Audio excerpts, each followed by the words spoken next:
and constitutional politics. And so can I urge her to engage with the Secretary of State, the Paymaster General and others within Cabinet to get on and deliver what business and the people of Northern Ireland need. Yeah. We are not alone as ministers to have faced all sorts of decisions that should have been taken by the previous government when we came into office 3 months ago. We have taken up those decisions on parcels, on every aspect that he mentions. He's right to raise them because we do need to work on these to ensure that we protect the UK internal market and ensure the best regime for business is possible. Jim Allister. Question 3. Secretary of State. The statutory instrument for the Northern Ireland Pet Travel Scheme has now been laid. The scheme significantly reduces the requirements associated with the original Northern Ireland Protocol and provides a stable and long-term arrangement for those travelling with their pets within the UK. Jim Allister. When the grip of EU law controls even the movement of our pets within the United Kingdom, isn't it clear we've gone far too far in regarding Northern Ireland as EU territory? For that is the reason for this absurd regulation, which at the behest of the EU imposes passport pets if you want to bring your pet from GB to Northern Ireland. And there's no point in the Secretary of State saying it could have been worse. It shouldn't exist at all. When will this government get the EU off our backs and liberate the people of Northern Ireland and our pets from EU diktat? Well, as I hope the honourable gentleman is aware, Northern Ireland pet owners will not face any checks and will not be required to hold a pet travel document. So I think in discussing this, there is an obligation on him and all of us to make sure that we present the facts so that people are not unnecessarily troubled. Shadow Secretary of State Alex Burghoff. Thank you very much, Mr. Speaker. The Executive's draft programme for government acknowledges that policing numbers in Northern Ireland are an all-time low, situation that Chief Constable Boucher has described dangerous. The draft programme commits to increasing numbers in line with New Decade, New Approach. Is the Secretary of State convinced that the budget sustainability plan is sufficient to achieve that aim? Actually, I'm not quite sure it fits in with the question. I was intending to come in on question 4. Well, I think we'll wait then. Right, let us move on then. Dr. Lauren Sullivan. Number 4, please, Mr. Speaker. Now, where were we, Mr. Speaker? With permission, I will answer questions 4, 7 and 10 together. I welcome the publication of the Northern Ireland Executive's Budget Sustainability Plan, a positive and necessary step towards sustainable public finances, and the Chief Secretary to the Treasury has agreed with the Northern Ireland Finance Minister that discussions over a long-term fiscal framework for Northern Ireland can now begin. Sullivan. Thank you, Mr. Speaker. Does the Secretary of State agree to ensure sustainable finances? The Northern Ireland Executive needs to take steps to reform the NHS and public services. I certainly do share my honourable friend's view, because as the House will be aware, people in Northern Ireland face the longest waiting lists in the whole of the United Kingdom, and all governments, including the Northern Ireland Executive, have to balance the money they've got coming in, the funds that they can raise, and to take decisions about public service reform. I'm very encouraged by the recent event organised by the Northern Ireland Health Minister, at which Dr Bengoa, who produced a report on reform in Northern Ireland, returned, because there is now a commitment to take forward that process. Deirdre Costigan. Thank you, Mr. Speaker. What impact does the Secretary of State think the UK leaving the European Convention on Human Rights would have on the sustainability of Northern Ireland's finances and devolved government? Well, I say to my honourable friend that given that the European Convention of Human Rights is the foundation, one of the foundations of the Good Friday Agreement, I am frankly astonished that anyone who aspires to lead His Majesty's opposition should suggest that we should leave as a country the ECHR. It would be utterly irresponsible. David Smith. Thank you, Mr Speaker. I'd like to commend all those who worked to re-establish devolved government earlier this year at Stormont, but it's now vital that the Northern Ireland Executive ensures it has sustainable finances. So does the Secretary of State agree with me that revenue raising by the Northern Ireland Executive has an important part to play in delivering financial sustainability and stability to Northern Ireland? I do, Mr Speaker, and indeed raising £113 million was part of the deal that the last government put in place as part of the £3.3 billion package that led to the that followed on the restoration of the executive, and that includes delivering a balanced budget in the current year, and I'm very encouraged by the statements of the Northern Ireland Finance Minister in that regard. Mr Speaker, the budget sustainability plan is commendable, but would the Secretary of State agree with me that our public services are in crisis? Our roads are crumbling, we have the longest health waiting lists in the whole of the UK, and our schools need investment. Therefore, Northern Ireland needs to be in receipt of a fair, long-term funding allocation based on Treasury needs. And will he confirm to this House that he is making the case for that in Treasury for the people of Northern Ireland? Yeah. Well, the greater needs that Northern Ireland has for spending are recognised. That is why the Northern Ireland Fiscal Council was established, to answer the question, what should the level of that additional funding be? And they came to the conclusion the figure should be 124%, which is going to be met this year in respect to the budget. And the interim fiscal framework also said if further credible sources come along suggesting it should be a different figure, then the government would undertake to look at that. But nothing takes away from the Executive's responsibility to manage the budget that it has got and to take decisions, including on reform. Alex Easton. Thank you, Mr. Speaker. The Secretary of State agree with me that the resources for the budget for the Justice Minister are extremely short and that we are not able to recruit enough PSNI officers. Has he had any discussions with the Justice Minister how we're going to resolve that problem? Well, as the honourable member will be aware, decisions about the allocation of the Northern Ireland budget rest with the Northern Ireland Executive. Funds go to the Justice Minister. The Justice Minister then decides principally how much to pass on to the Policing Board for policing costs and how much to deal with the justice system and the prisons, which are also under pressure. I recognise the pressures that PSNA officers face, not least because I met a number of them who were injured in the recent disorder. Secretary of State Alex Burkhardt. Very generous of you to call me again, Mr. Speaker. The Executive's draft programme for government acknowledges that policing numbers in Northern Ireland are at an all-time low, a situation which the Chief Constable has described as dangerous. The draft programme commits to increasing numbers in line with New Decade, New Approach. Is the Secretary of State convinced that the budget sustainability plan is sufficient to achieve that aim? Well, the honourable gentleman raises a very important point, as we've just discussed a moment ago. I recognise the pressures that are on the PSNI, but it does fall to the Executive to decide, out of the funds it has available, how much it's going to allocate for policing alongside other needs for public services in Northern Ireland. And if they wish to allocate more, they're in a position to do so, but it does involve making a choice. The Secretary of State is, of course, right that policing in Northern Ireland is a devolved issue, but national security is not. If we look at policing right now at an all-time low, we're reminded that his party's manifesto made explicit commitments to improve public services in Northern Ireland. Will the government commit to ensure that there is policing in Northern Ireland sufficient to keep the people of Northern Ireland safe and to maintain national security? And will he commit to protect the additional security funding of £32 million a year that comes direct from HMT? Well, on the latter point that the honourable gentleman raises, he just has to wait a week to see what the budget produces. But I would simply say to him that the PSNI and the security services and others do an outstanding job in Northern Ireland protecting the people of Northern Ireland from terrorist threats, and we should all support them in that endeavour.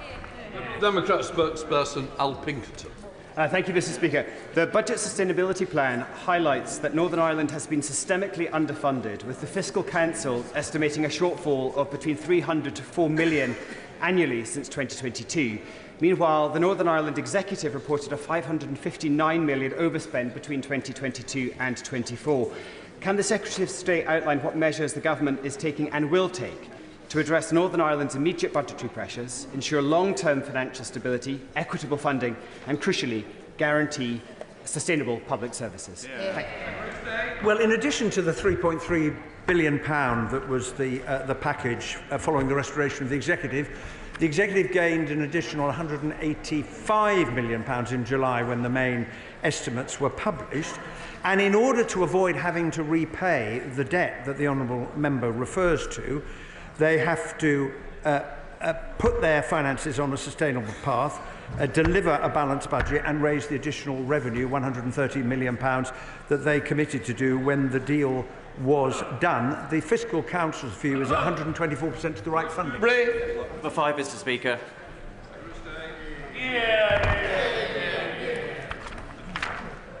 The Government is committed to implementing the Windsor Framework in good faith and to protecting Northern Ireland's place in the UK internal market. We continue to take forward policies set out in safeguarding the Union, including most recently the establishment of the Independent Monitoring Panel and the publication of guidance under Section 46 of the UK Internal Market Act. Robin Swan. Concern in regards to the supply of medicines again to Northern Ireland. The British Generic Medicines Association says there's an absurd situation where shortages will be due to bureaucracy because of the UK-only labelling that is required for medicines going into Northern Ireland. Mr. Speaker, the Government say they're relaxed that that deadline will be made. Is the Secretary of State relaxed in regards to the continued supply of medicines coming into Northern Ireland? Well, I would say to the Honourable Gentleman it's really important that medicines that are required continue to be supplied. The industry has had quite a period of time to make arrangements to ensure that the labelling rules are met, and I hope very much in the time that is available, those companies that haven't done so will do so. Sammy Wilson. Question number 6, Mr. Speaker. Having carefully considered the results of the consultation with industry, the Government decided not to proceed with the introduction of mandatory not-for-EU labelling in Great Britain from the 1st of October 2024. Instead, we will take the powers necessary to apply not-for-EU labelling in the future if that is required to secure supplies in Northern Ireland. Samuel Wilson. The result of the Northern Ireland Protocol signed by the previous government has been to create an economic border between Northern Ireland and Great Britain, and also the imposition of EU law, which has created a problem for the supply of goods to Northern Ireland.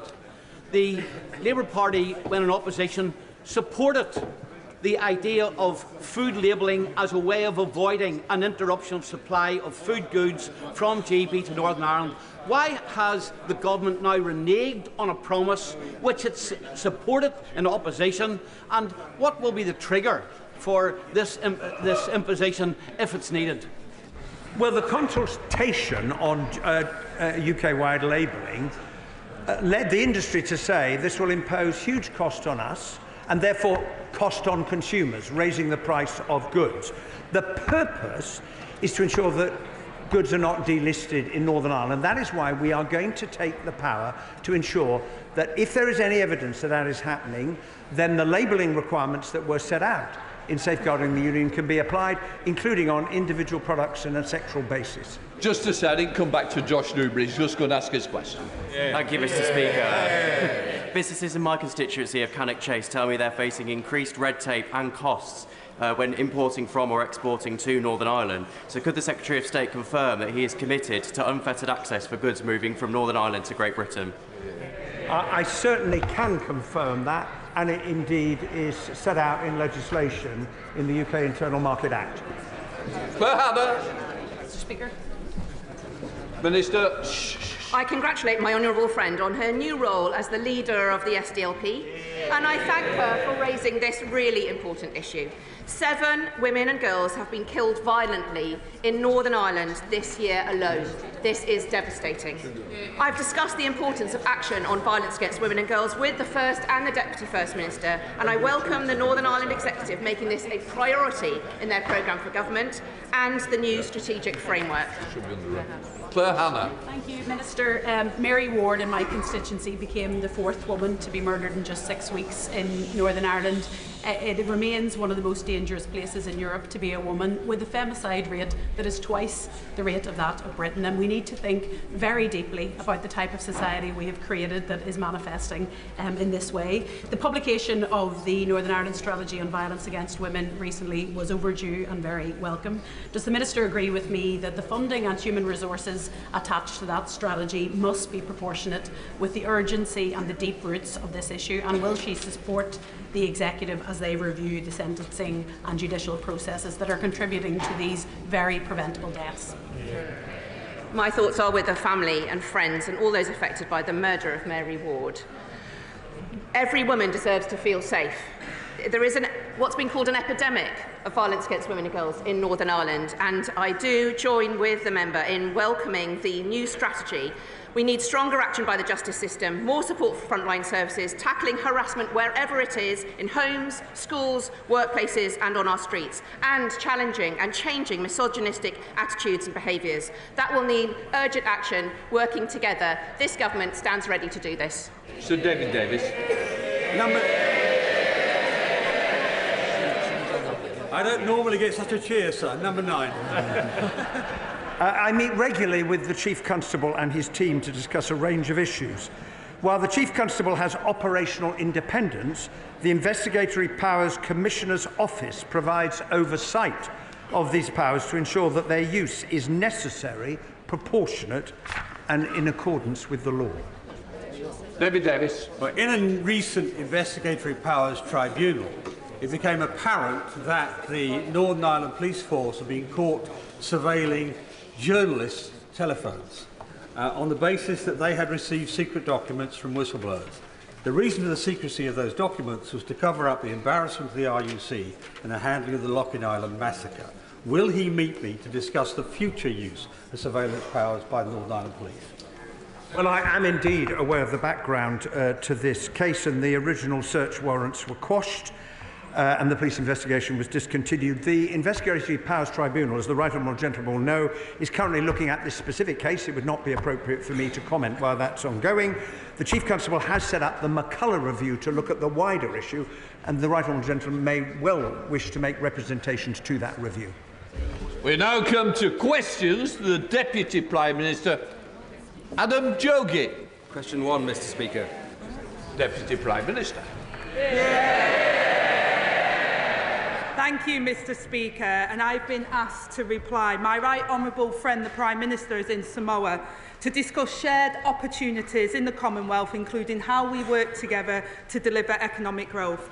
With increasing threats facing Britain, it is vital that we also strengthen the defence, security and cooperation with our allies, and that's why today this government signed a landmark defence agreement with Germany which will help keep us safe and create hundreds of jobs. Mr. Speaker, I know the whole House will join me in sending our best wishes to Sir Chris Hoy and his wife Zara. He is a true sporting legend, and the courage and positivities they have shown will inspire many others. Mr. Speaker, I also send our condolences to those affected by the train crash in Powys. Mr. Speaker, this morning I have had meetings with ministerial colleagues and others, and in addition to my duties in this House, I shall have further such meetings later today. Thank you, Mr. Speaker. For 14 years, my constituents in Newcastle-under-Lyme had to suffer flatlining wages, in-work poverty and a battered economy that served nobody. Can I urge the Deputy Prime Minister to use the Employment Rights Bill to turn the page on the last 14 years, to give our businesses the support they need, and to finally restore dignity, prosperity and opportunity to the good people of Newcastle-under-Lyme? Can I thank my honourable friend and welcome my honourable friend to his place? When this government took office, we promised the biggest upgrade to workers' rights in a generation, a new deal for working people. We said that we would introduce a bill within the first 100 days, and we've kept that promise. This is a Labour government led by working people for working people. Deputy Leader of the Opposition, Oliver Dowden. Thank you, Mr. Speaker. Can I join the Deputy Prime Minister in paying tribute to the bravery of Sir Chris Hoy? He truly is an inspiration to us all. And I also echo her comments about the train crash in Powers. Mr. Speaker, what is the Deputy Prime Minister's definition of working people? Deputy Prime Minister. Well, first of all, let me start by welcoming the honourable gentleman to his new place. Today is our first exchange, Mr. Speaker, since he pushed for a July general election. And if his own side hadn't offered him a peerage, I certainly would have. And Mr. Speaker, the definition of working people are the people that the Tory party have failed for the last 14 years. Oliver Dowden. Well, the Deputy Prime Minister stood on a manifesto promising not to raise taxes on working people. It now appears she can't even define who working people are. So I'll give her another go. There are 5 million small business owners in this country. Are they working people? Deputy Prime Minister.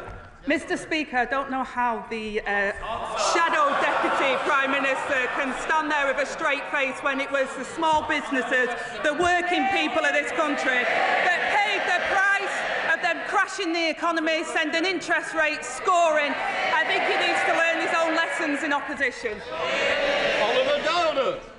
Well, I think the whole House will have heard the Deputy Prime Minister disregard 5 million hard-working small business owners.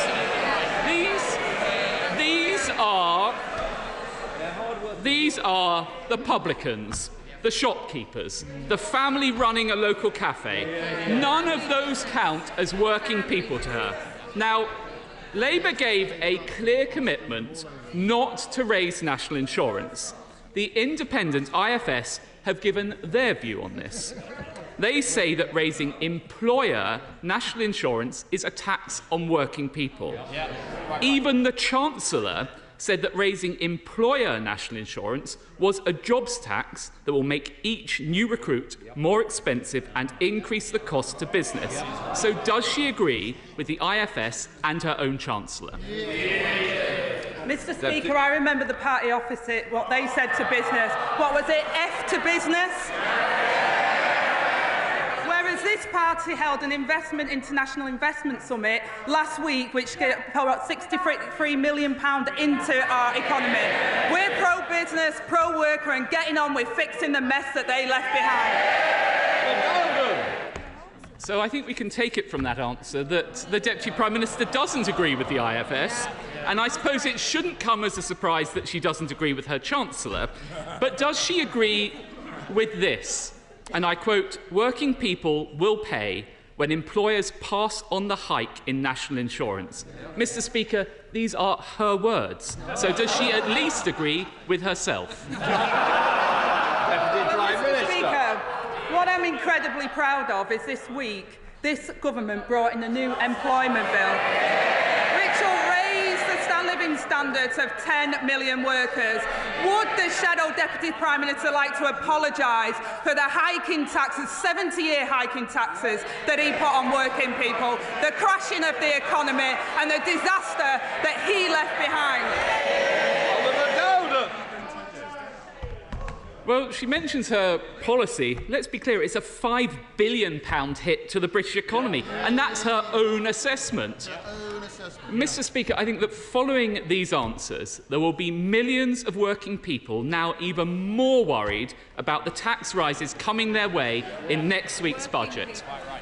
But as this is our last exchange across the dispatch box, I'd like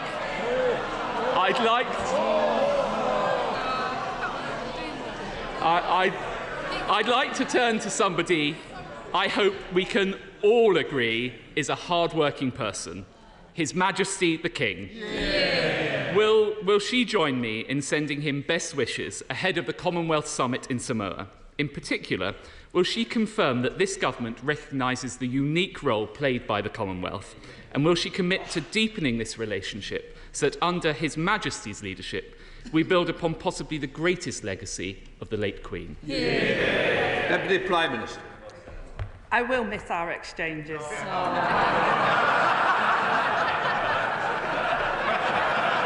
Battle of the Gingers,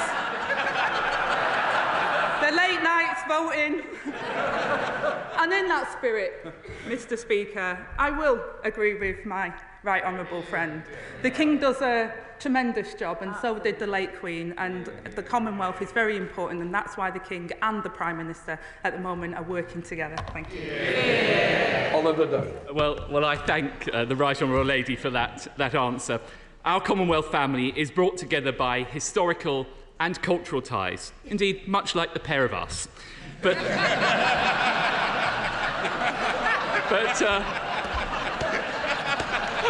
I will resist, Mr. Speaker, the temptation to replicate that.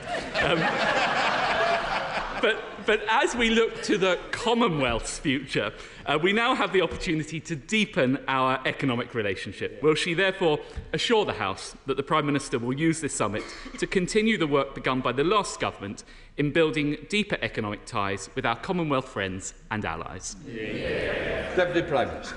Well, Mr. Speaker, we talk about economics. The architect of the 2024 Tory general election campaign, doing his victory lap before retiring with the hereditary peers that he fought so hard to protect, he leaves behind a Tory party in utter denial, heads in the sand, refusing to accept the rejection by the British public.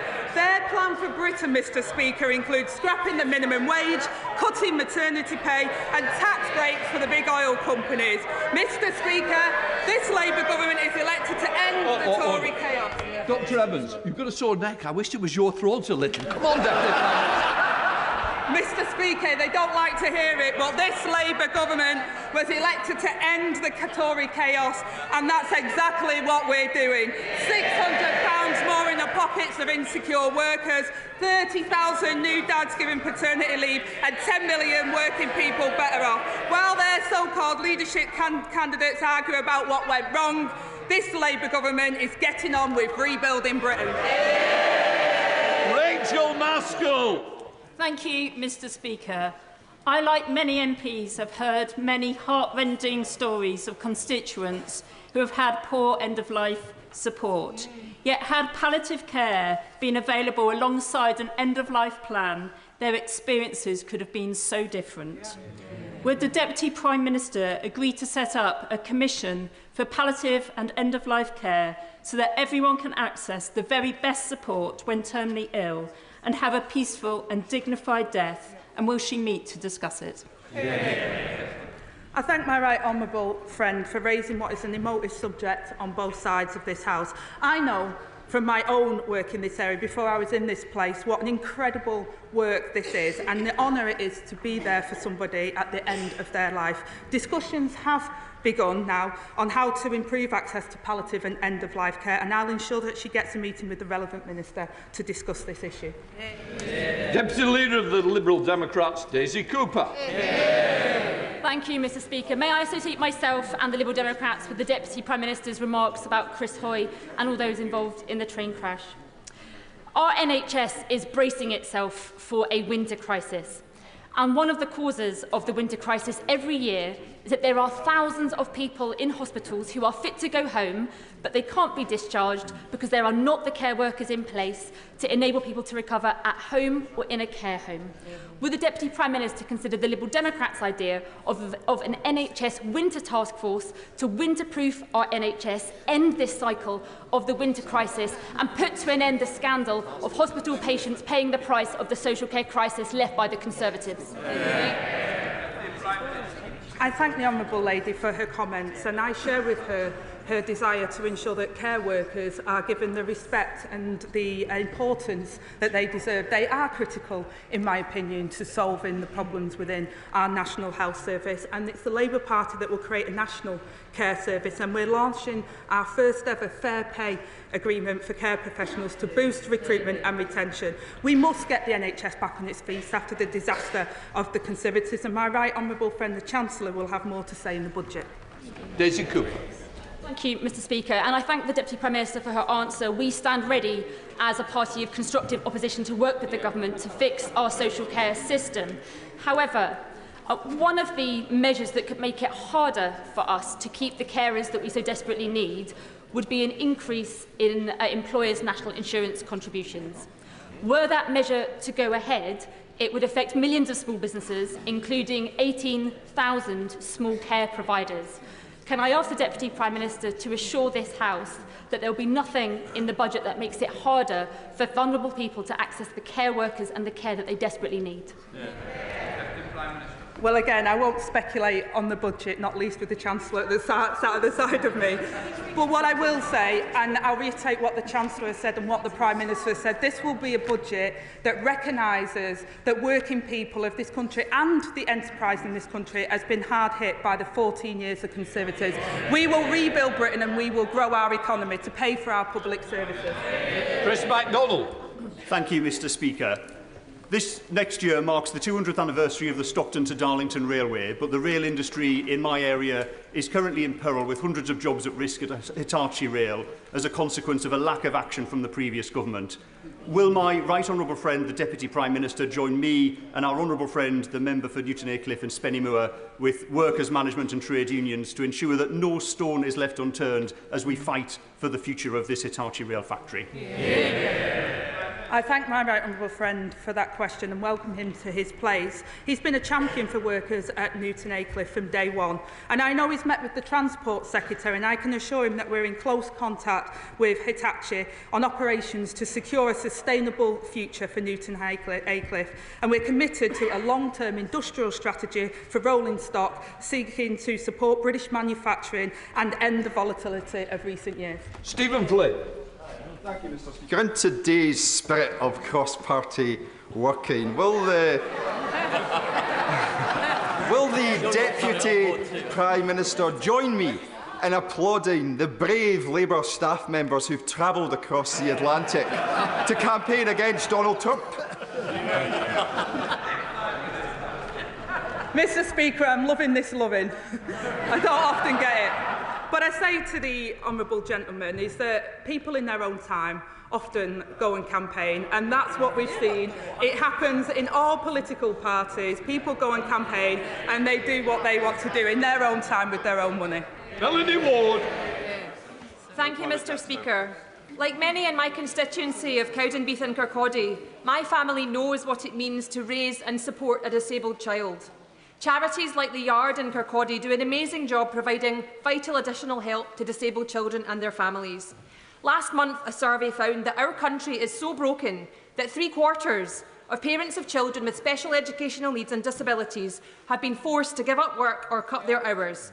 Does the Deputy Prime Minister agree that our Labour government must tackle this intolerable reality?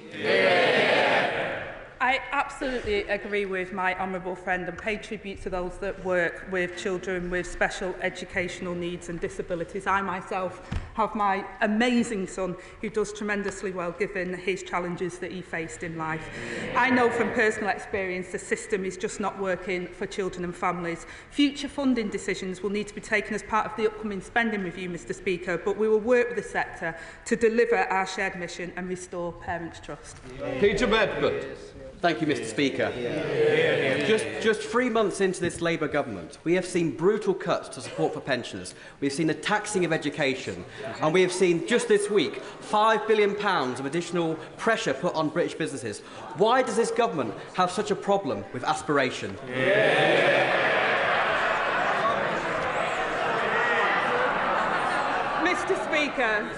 Mr Speaker, the honourable member might not have been in this place, and I welcome him to his place now during the last Parliament, but it was his government that left a £22 billion black hole. It was his government that left us with the biggest housing crisis. It was his government that crashed the economy, and it was his government that saw interest rates, inflation go to 11%, where pensioners were worse off than they are now. Thank you, Mr. Speaker. Deputy Prime Minister, I watched in horror and condemned the act of October the 7th by the terrorist group Hamas. A year later, I watched in horror as 42,000 people are killed in Gaza, 11,000 of them children, people burned alive, attached to drips, aid workers killed, and now families are starving. Our right honourable friend, the Prime Minister, has said that the world will not stand by and see this the lack of humanitarian assistance. If the Israeli government will not listen to our Prime Minister's words, what tangible, measurable actions will we take as a UK-British government? I thank my honourable friend for raising this really serious and important issue. The humanitarian situation in northern Gaza, Mr. Speaker, is dire, and we need an immediate ceasefire and much more aid allowed to flow in and an immediate release of all the hostages. We have suspended UK export licences to Israel for items which might be used in the current conflict, and this government has concluded that there is a clear risk that items exported to Israel might be used in serious violations of international humanitarian law in Gaza. This does not change our position, Mr. Speaker, instead support for Israel's security, but we will always do so in a manner consistent with our obligations to domestic and international law. David Simmons. Well, thank you, Mr. Speaker. Mr. Speaker, our child protection services have had to deal with a number of cases where parents and carers have argued that their fatal actions were lawful punishment. So I'd like to ask the Deputy Prime Minister, will she bring forward legislation bringing the rest of our country into line with Scotland and Wales so that all children enjoy unambiguous protection in law against violence? I think it's a very important point that the right honourable gentleman raises, and I'll make sure that the Minister has a meeting with him. But the first job of any government is to protect the citizens, and that includes our children, and we'll make sure we work across the House to deliver that. Caroline Harris. Thank you, Mr. Speaker. Last Friday was International Menopause Day, and the government announced Mariella Frostrop as the new Menopause Employment Ambassador. Mariella will be working across Whitehall to ensure every department recognises the need to support women through their menopausal years. Hopefully, Mr. Speaker, the Deputy Prime Minister will join me in celebrating this appointment and confirm that this government will do all they can to keep menopausal women happy, healthy and wonderful. Absolutely, Mr. Speaker, and I thank my honourable friend for all of her work in this area. This government will boost protections for women experiencing menopause symptoms at work, and I'm proud that we've appointed Mariella Frostrop as the new Menopause Employment Ambassador. She is a powerful champion who will work with employers across the country to raise awareness, improve workplace support for women and help them stay in work and progress in their careers. Monica Harding. Thank you, Mr. Speaker. Charlie from my constituency of Esher and Walton is an 8-year-old boy with an autism diagnosis who has been out of school for almost a year. He is one of 1,800 children in Surrey missing school because of a lack of appropriate special educational needs provision. Will the government commit to ending this scandal by properly funding special educational needs provision in next week's budget, so that children like Charlie in my constituency of Esher and Walton and beyond are no longer let down? I thank the honourable member for her very important question, and I'm sorry to hear about what Charlie and many other children with special educational needs have gone through. We know we've inherited a really dire situation. Many members across this House have raised this issue, and that I'm sure the Chancellor have heard what she said and that she will be upcoming in the budget. Mike Tapp. Thank you, Mr. Speaker. This morning we woke to more tragic news of deaths in the Channel, something that we're hearing far too often. Just last month we saw the death of a pregnant woman and children, Mr. Speaker. I'd like to ask the Deputy Prime Minister what this government is doing to take on the evil smuggling gangs who are trading in human misery. I thank my honourable friend and welcome him to this place and his expertise within the National Crime Agency. And he knows that we inherited an asylum system in chaos. And as he quite rightly says, these are people, women, children.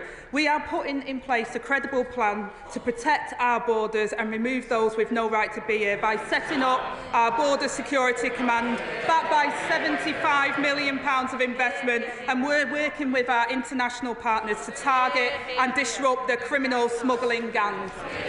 Father of the House, Sir Edward Lee. Will the Government please continue to work closely with West Lindsey District Council and myself to ensure that RAF Scampton is sold off in a timely fashion at a fair price so that we secure the future of the runway, the spaceport and the Heritage Centre, rather than maximise value and cover it with housing? I thank the honourable member, the Father of the House, for his question. My right honourable friend, the Home Secretary, is taking urgent action to clear the backlog of cases, reducing the use of asylum accommodation and saving millions for the taxpayers. And I will ensure that the right honourable member is kept fully updated as the decommissioning disposal process of Scampton is followed. Dame Meg Hillier. Thank you, Mr Speaker. Mr Speaker, in my constituency, hundreds of leaseholders, tenants and shared owners are living in properties with cladding and other defects in their properties, and thousands around the country. Their lives are on hold. Many are facing bankruptcy, delaying, having children unable to move. We've had another change in ministerial responsibility. Will the Deputy Prime Minister take a personal lead on keeping on top of this? Because after the years since Grenfell, they're still living in limbo and need some hope of change. I thank my honourable friend for this really important question. And I say from the outset, the pace of remediation has been too slow. And I do take a personal lead in this. 7 years on from the Grenfell Tower tragedy, it is unacceptable that so many buildings still have unsafe cladding. I'm meeting with developers, mayors, regulators and national building safety bodies to press the urgency of this work. And I will make sure action is being taken to make sure that homes are safe. Helen Morgan. Thank you very much, Mr Speaker. Shropshire's farmers have been suffering from flooding following 18 months of incredibly wet weather, topped off last Wednesday by in 24 hours by the month's worth of rain. They weren't eligible for the Farming Recovery Fund, and a Freedom of Information request by Farmers Weekly found that only £1.2 million of that £50 million has been handed out to farmers. Will the Government consider extending the eligibility of that scheme so that we can keep farmers going when they're deluged by floodwater? Well, I'm really sorry to hear the plight of the Shropshire farmers, and we inherited a flood defence programme in disrepair. Thanks to 14 years of mismanagement and failure, communities are unprotected and families and businesses are forced to pay the price. We launched a flood defence task force to turbocharge the delivery and coordination of flood defences, and we're investing in £1.5 billion this year to scale up flooding national resilience. Now make sure she gets a meeting with the Minister. Anna Dixon. Thank you, Mr Speaker. The Government has delivered on its manifesto commitment to introduce the Employment Rights Bill in its first... This includes a historic fair pay agreement for care workers and will benefit all those who care for older and disabled adults like those in my constituency of Shipley. Will the Deputy Prime Minister agree with me that care workers deserve pay and conditions that match the amazing work they do to support our loved ones to have a fulfilling life? I thank my honourable friend and welcome her to her place. As a biased former care worker, I'll always champion carers and the complex quality and professional work that they do. I absolutely agree that care workers deserve the pay and conditions to match their enormous contribution to our community, and I'm proud to say that we're delivering that fair pay agreement that will give the carers the recognition that they deserve, and will make sure that those carers are able to deliver the best possible care to our loved ones. James McCleary. Thank you, Mr Speaker. Last month, a widely reported study from Aston University Business School showed that UK goods exports to the EU are 27% down and imports 32% lower than they would otherwise have been, thanks to the Conservatives' failed Brexit deal. Will the Deputy Prime Minister tell me what steps this government is taking as part of their reset with the EU to cut Brexit red tape for small businesses to help our economy get growing again? Well, I welcome the right honourable member to his place and his right to advocate for small businesses. They are the backbone of our economy. This government is turning the page on the relationship with Europe, reinvigorating alliances and forging new partnerships rather than reopening the divisions of the past. We will improve the UK's trade and investment relationship with the EU, tearing down unnecessary barriers to trade.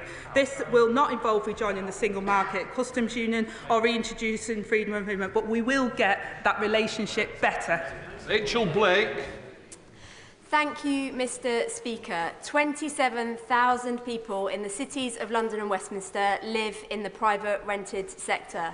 After 14 years of neglect and delay, they face damp and mould in their homes, they risk no-fault eviction and out-of-the-blue rent hikes. Does the Deputy Prime Minister agree with me that the Renters' Right Bill currently in committee will transform life for private renters and finally rebalance power between tenants and landlords? I thank my honourable friend and I welcome her to this place. And I'm incredibly proud of the Renters' Rights Bill that we're pushing through Parliament, because too many renters are being exploited by a minority of unscrupulous landlords unable to challenge bad practices because they could be evicted at any moment. The party opposite shunters, they promised the electorate this, they failed to deliver. We will deliver. Blake Stevenson. Thank you, Mr. Speaker. Communities across the country, including in Bedfordshire, recently experienced widespread flooding. The village of Malden in my constituency has experienced an increase in flooding following cumulative housing development. As the Deputy Prime Minister requires communities across the country to build more homes, will she also ensure that those new developments do not increase flooding risk? Again, I thank the honourable member for raising and also welcome him to his place. We recognise the devastating impact flooding can have. I know the flooding minister visited Bedfordshire in September to meet with volunteers and residents. We inherited flood defences that are in disrepair and behind schedule. We've launched a flood resilience task force, and when it comes to the planning reforms, Mr. Speaker, needed to deliver the 1.5 million homes this country needs, we will ensure that the right infrastructure is in place and communities are resilient. Kim Johnson. Thank you, Mr. Speaker. Zoe's Place in the West Derby area of Liverpool is a hospice providing support to sick children and their families. It's been threatened with closure, has to find £5 million by the end of the year. Does the Deputy Prime Minister agree with me that hospices like these need to be on a statutory footing and not reliant on charitable funding? I thank my honourable friend for that question, and the hospice situation in this country has faced significant challenges because of the 14 years of devastation under the Conservatives. The Health Secretary has already raised these issues and knows that this is of importance, and I'll make sure she gets a meeting. Final question, Sir John Hayes.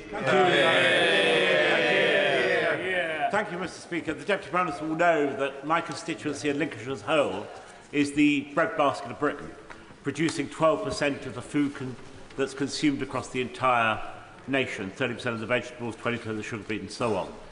She will know that's because of the Grade 1 and 2 land in Lincolnshire. And yet Lincolnshire faces an invasion of giant pylons down the east coast and huge solar developments. So will she meet a delegation of colleagues from Lincolnshire and nearby, including my referendum friend for Louth and Sleaford and the Farnborough Hills, so that we can establish that energy security must never be the competitor with food security? Well, I thank the honourable member for his question, and he will know that we launched a consultation on the National Planning Policy Framework. We will protect agricultural land. We will ensure that we have renewable energy, so we have energy security in this country, and we will get Britain building again. That completes Prime Minister's questions, and let the front benches change over.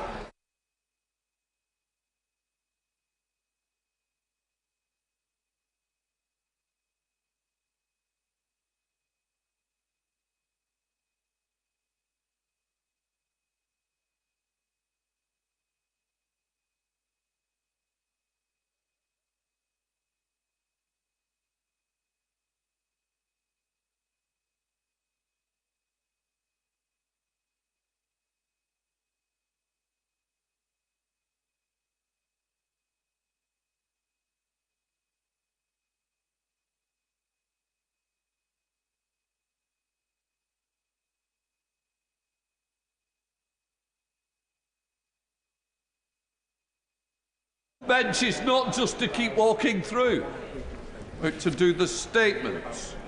Right. Secretary of State for the Environment and Rural Affairs, Steve Reid. Thank you, Mr. Speaker. And with permission, I would like to update the House on action this government is taking to fundamentally transform our water industry and clean up our waterways for good. 14 years of Conservative failure has left our water sector in disrepair. The rivers, lakes and seas we all love have record levels of pollution. Severe droughts are set to leave parts of the country facing significant water shortages by 2050, particularly in the southeast. And water companies forecast England will need to find an extra 5 billion litres of water a day to fill the gap between supply and demand by that same year. A rising population and the increasing impacts of climate change are putting strain on the water system. Firmer action should have been taken by the previous government to ensure money was invested to fix the water and sewage system. Instead, they allowed that money to be siphoned off for bonuses while our water infrastructure crumbled. A secure water supply is essential for every home and business up and down this country. It is the foundation of our economy, our communities, and our global security. It is essential to life itself. We use water to cool power stations, and it is vital to our electricity supply. We use water to grow the crops that provide the food we put on our plates, and we use it to supply our leisure industries. Without a resilient water supply, we cannot build the new homes and critical infrastructure we need to grow the economy. Concerns about pollution, water shortages, bill increases and the sector's financial resilience all point to the need for profound change. The water sector needs a complete reset, with a reformed water sector working in partnership with government to bring in the investment we need. We need a clear long-term plan to ensure the sector puts customers and the environment first and can attract the investment to upgrade our infrastructure. We need a water system fit for the future. We cannot clean up our rivers, lakes and seas overnight, but we have a plan and the work of change has started.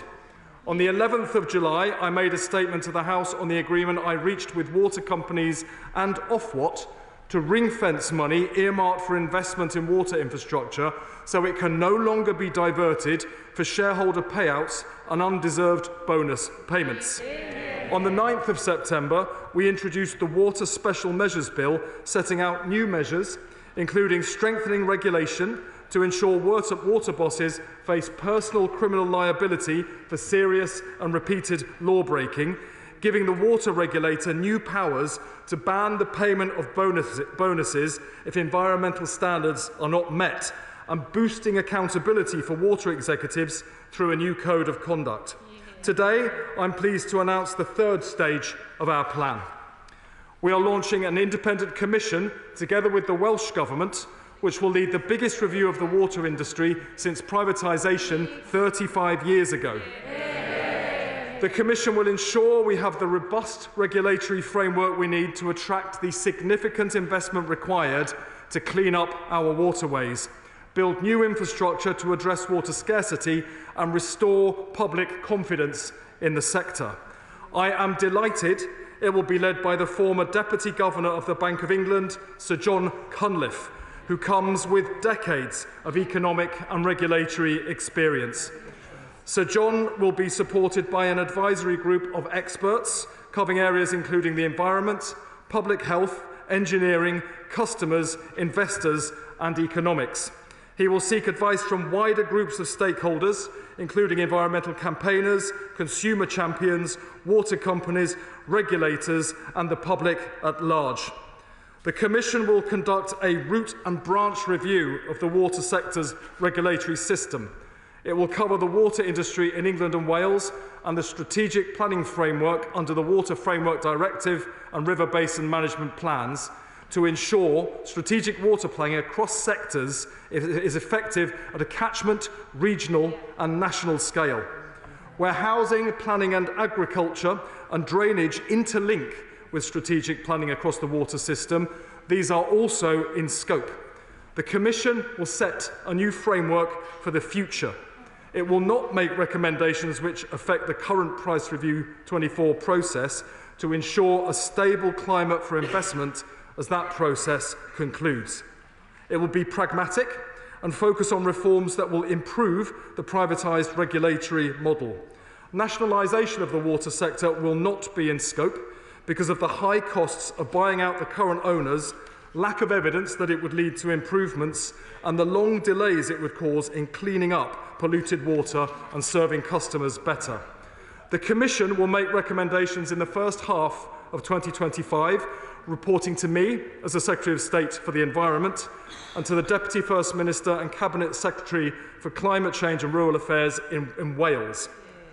Once the Commission has made its recommendations, the UK Government and Welsh Government will respond and consult on proposals, including subsequent legislation.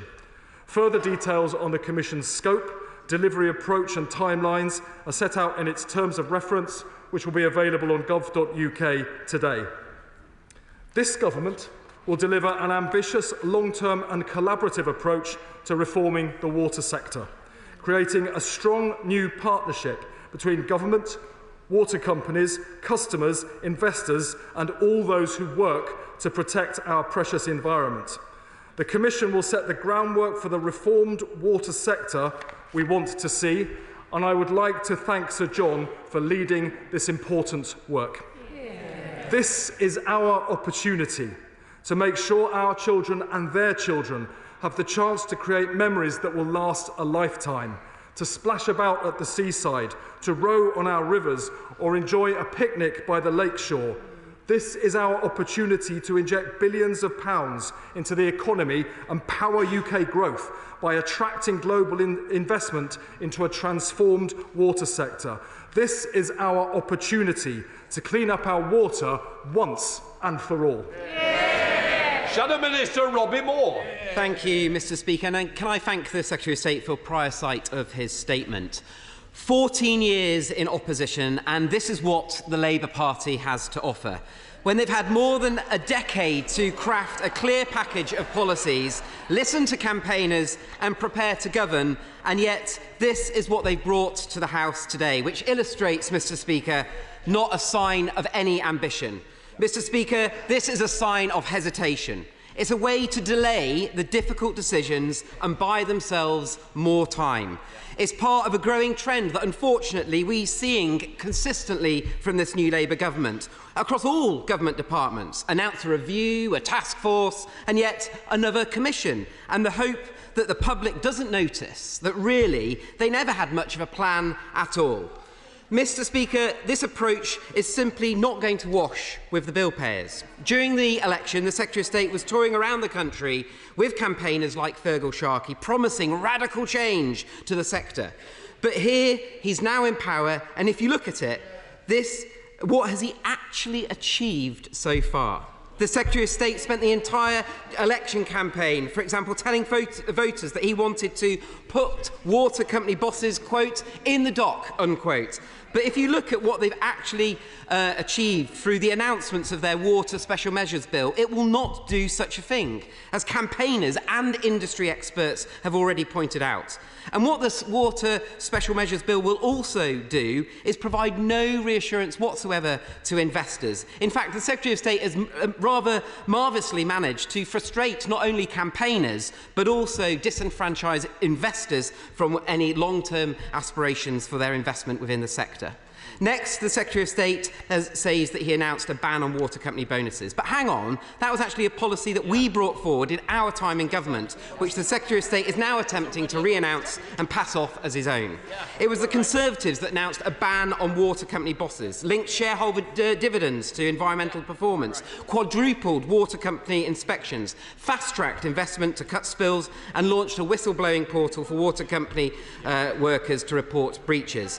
It's frankly surprising then to hear the Secretary of State claim that his government is truly serious about this issue, when their proposals are less firm than the measures that were delivered by the previous Conservative government.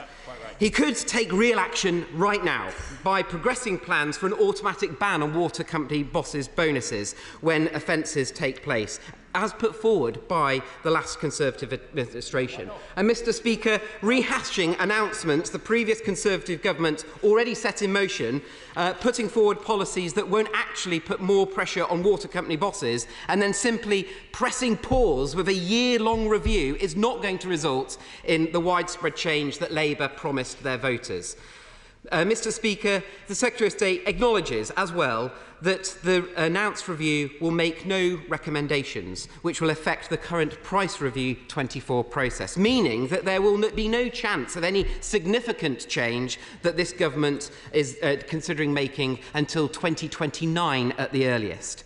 So, could I ask the Secretary of State to provide an outline of the timeframe associated with actual recommendations which will come from the review being implemented and put in place? When is any real benefit from this further review task force commission likely to be experienced, not only from the water industry in terms of infrastructure improvements, but also by the bill player and improvements on the environment? Because it seems to me that this is just a Secretary of State kicking the can down the road through another review, another task force and another commission, and removing himself from having to do any of or make any of the tough decisions. The Secretary of State also makes reference within his statement that the review will not impact the Price Review 24 process. So could the Secretary of State outline exactly when these positive impacts will take place? Because from my calculations, it's not going to be until 2029 at the earliest. Could the Secretary of State also outline how the review will impact measures which are proposed by the Government on the Water Special Measures Bill, and what will be done if the recommendations do not sync comfortably with the current proposals in the bill? Mr Speaker, one can't help but conclude that the Secretary of State is out of depth on this issue, can't deliver on the tough language that he promised in the run-up to the general election, and is now doing nothing more than attempting to kick the tough decisions down the road into the long grass. Mr Speaker, this seems to be a Secretary of State which is all bark and no bite. Well, that was all a little bit embarrassing, wasn't it? Like, 14 years in power, our rivers, lakes and seas are washed with record levels of pollution, and this is all the Conservatives have to say. I took action 7 days after the general election. I brought the water chief execs into my office, and we agreed that money earmarked for investment will be ring-fenced, so it can't be diverted to pay multi-million-pound bonuses to water chief execs who are overseeing failure in the water sector, as they were able to on his watch. This commission will reset the sector they broke and clean up the water they polluted, and it will report to this government in June and inform subsequent legislation. Giamora. Thank you, Mr Speaker. And at the weekend, I went swimming in the North Sea, probably the last time this year, but having first checked with the Surfers Against Sewage website that there had not been any legal or illegal spills. It is disgraceful that the last Conservative government left our seas and waterways in this state, but also notable that Water UK continuously blame the regulator for not allowing them to raise prices enough to invest further in our system. Would the Secretary of State make sure that we assess the extraction of value that the water companies in billions in profits and hundreds of millions in bonuses to make sure that future investment adds value and doesn't take it away? Yeah, I thank my honourable friend for her comments. Customers, unfortunately, have been left to pay the price of 14 years of Conservative failure to secure investment in our water infrastructure, so it has collapsed to such an extent that Ofwat is now recommending eye-watering bill increases. Every penny of that is down to the failure of the party opposite. Our reset will ensure that kind of catastrophic failure can never happen again.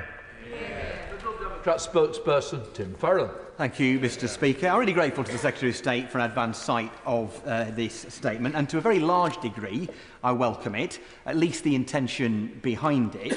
But we have a situation where water companies in 2023 dumped 54% more sewage into our lakes and our rivers and our coastal areas than in the previous year. That is 464,000 spills, including many in the lakes and rivers of Westmoreland. We are, Mr. Speaker, the most beautiful part of England and also the wettest. And so water is deeply personal to us. So does he understand, then, my worry that we might have gone from having a Conservative government that would not face up to this outrage or tackle it, to having a new Labour administration that has acknowledged this outrage and decisively resolved to have a jolly good think about it? Does he wonder, while Thames Water crumbles as we speak, and while water companies seek water bill increases of 40% despite such poor performance across the country, does he really think that having a commission is necessary given the urgent need for action? We have a fragmented, under-resourced and underpowered regulatory system which allows powerful water companies to play regulators off against each other while our constituents pay the price. So isn't the solution obvious? To create, as the Liberal Democrats propose, a new, unified, far more powerful, clean water authority?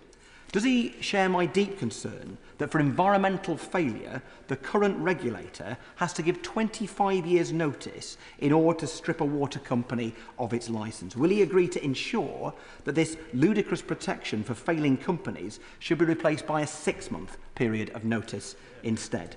We are already more than 5% of the way through this Parliament. This is one of the constituents, all of our constituents' most pressing concerns. Do we have to drag our heels like this?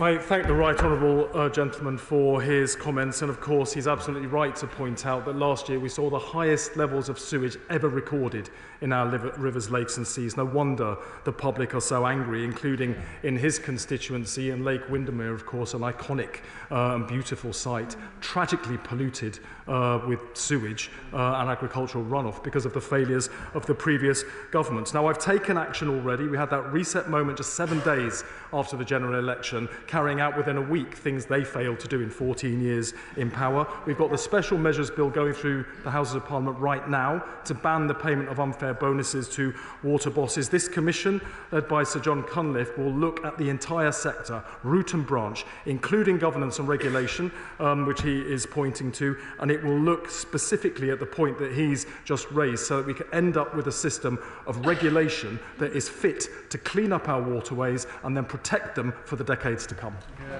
Torstenbell. Thank you, Mr. Speaker, and thank you to the Secretary of State for his statement and for the announcement of this review, which is very important, and to have Sir John Cunliffe, a long-term public servant, running it is very welcome indeed. Can he say a bit more about how the close working between the Welsh and the UK government will work, because that will be very important to how this has effect for my constituents in Swansea West?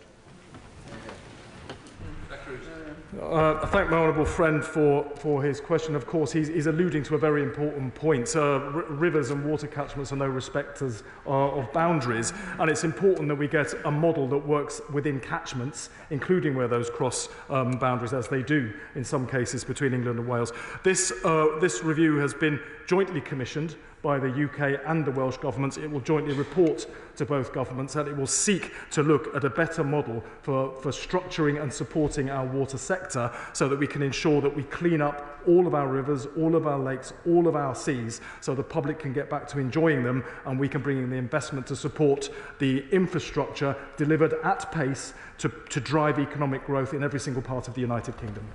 We come to the Chair of the Select Committee, Alistair Carmichael.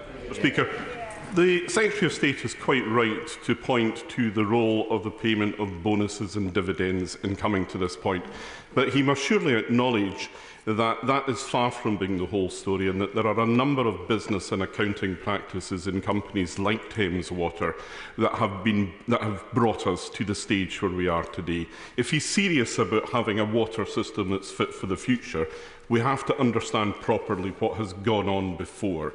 So can he confirm that the Commission will be properly resourced with the necessary forensic accounting resource so that those who have been responsible for the most egregious practice in the past, who now seem to be appearing in other water companies around the country, will not be allowed to do the same thing there? Well, I thank the Chair of the Select Committee for his intervention and the points that he makes. Of course, he's right. The Special Measures Bill with the ban on bonuses is not going to be sufficient to reset the sector, although it is an ask that the public are quite rightly making because of the unfairness of people who are overseeing failure being richly rewarded for that failure. It should not have been allowed to go on under the previous government. It will not go on under this new government. Now, the reason we've set up this commission is to address the very points he makes about financial and indeed environmental sustainability and viability moving into the future. I look forward to working with him and his committee as the Commission carries out its work, as we review its findings in the summer of next year, and as we then shape what will be very, very significant new legislation to reset the sector, a reformed sector in a new partnership with government to bring in the investment that will finally clean up our waterways. Helena Dollimore. Thank you, Mr. Speaker. And can I declare an interest as a customer of Southern Water who lost my water supply for 5 days earlier this year, along with 30,000 of my constituents in Hastings and Rye. As the Secretary of State knows well from his visits to Hastings and to Rye, we have major issues from flooding to sewage to water outages. I welcome this Water Commission, and can I ask the Secretary of State how my constituents in Hastings and Rye, and particularly volunteer groups like the Clean Water Action Group, can have their voices heard, and particularly their concerns about ensuring regulators have the power and resources to clean up our sea. I thank my honourable friend. She is indeed a powerful campaigner for cleaner water. It's hard to think of anybody who has campaigned harder on the issue in fact. The Commission will be seeking to engage the public at large, as well as a wider group of stakeholders who will be represented on an advisory group. That will also include a customer voice. Once the Commission has reported, the Government will consult on those findings, and that will inform subsequent legislation that will reset this sector once and for all. Can I just gently say to the Secretary of State, I'm here and we're going through the chair, not to the member, not once for the last two questions. So if we can work together to get everybody to work in the right way. We'll have a good example now, Mr Gavin Williams. Thank you, Mr Speaker. And in my constituency of Stonebreak, Worley and Penkridge, we have beautiful rivers, great and mighty river Trent, as well as the river Penk. And over the last few years, with more transparent data that is available, we've been seeing the number of sewage discharges going into these rivers. Can the Secretary of State promise the House that actually looking at how we reduce those sewage discharges into the Trent and into the River Penk are going to be at the heart of what this Commission does? Yes, it's always a pleasure, of course, to gaze at you, Mr Speaker, rather than elsewhere in the chamber. The right honourable gentleman makes a very important point. Of course, the point of the Commission is to identify ways in which we can strengthen regulation and operations so that we can bring in the investment, clean up our water sector once and for all, and reduce and remove the pollution that is destroying so many beautiful rivers, including those in his constituency. Tony Antoniazzi. Thank you, Mr Speaker. Now, can I just congratulate the Secretary of State for this commission that's been set up today, because it is absolutely fantastic. Gower is the first area of outstanding natural beauty in the whole of the United Kingdom. The bathing waters there are second to none, but some of them are less so. And I'd like to highlight to him how I have set up a campaign to test the bathing water in the winter season with my constituents and with local business and the Gower Society, because data, as has been said, is really, really key, and it's what will drive the improvement of our bathing water forward. So would he congratulate Surfers Against Sewage, who have been really supportive, and everybody in my constituency that's taken part and taken control. Thank you, Mr Speaker. I thank my honourable friend. She does indeed represent an incredibly beautiful part of the country in the Gower, and her constituents, and indeed many of those who visit those beauty spots, will want to know that their children can go and enjoy the water without risk of contamination from polluted water. Of course, I congratulate Surfers Against Sewage, the many campaigners who have pushed for reform. They will be invited to participate in the work of the Commission as well. They have huge expertise, and I hope that before long, her constituents who are testing the quality of the water will start to see improvements until it is pure and crystal clear, as it should always have been. Adrian Ramsey. Thank you, Mr Speaker. And the Secretary of State highlights the scandal of sewage in our seas and rivers. Indeed, last year raw sewage was dumped into rivers and seas for 3.6 million hours.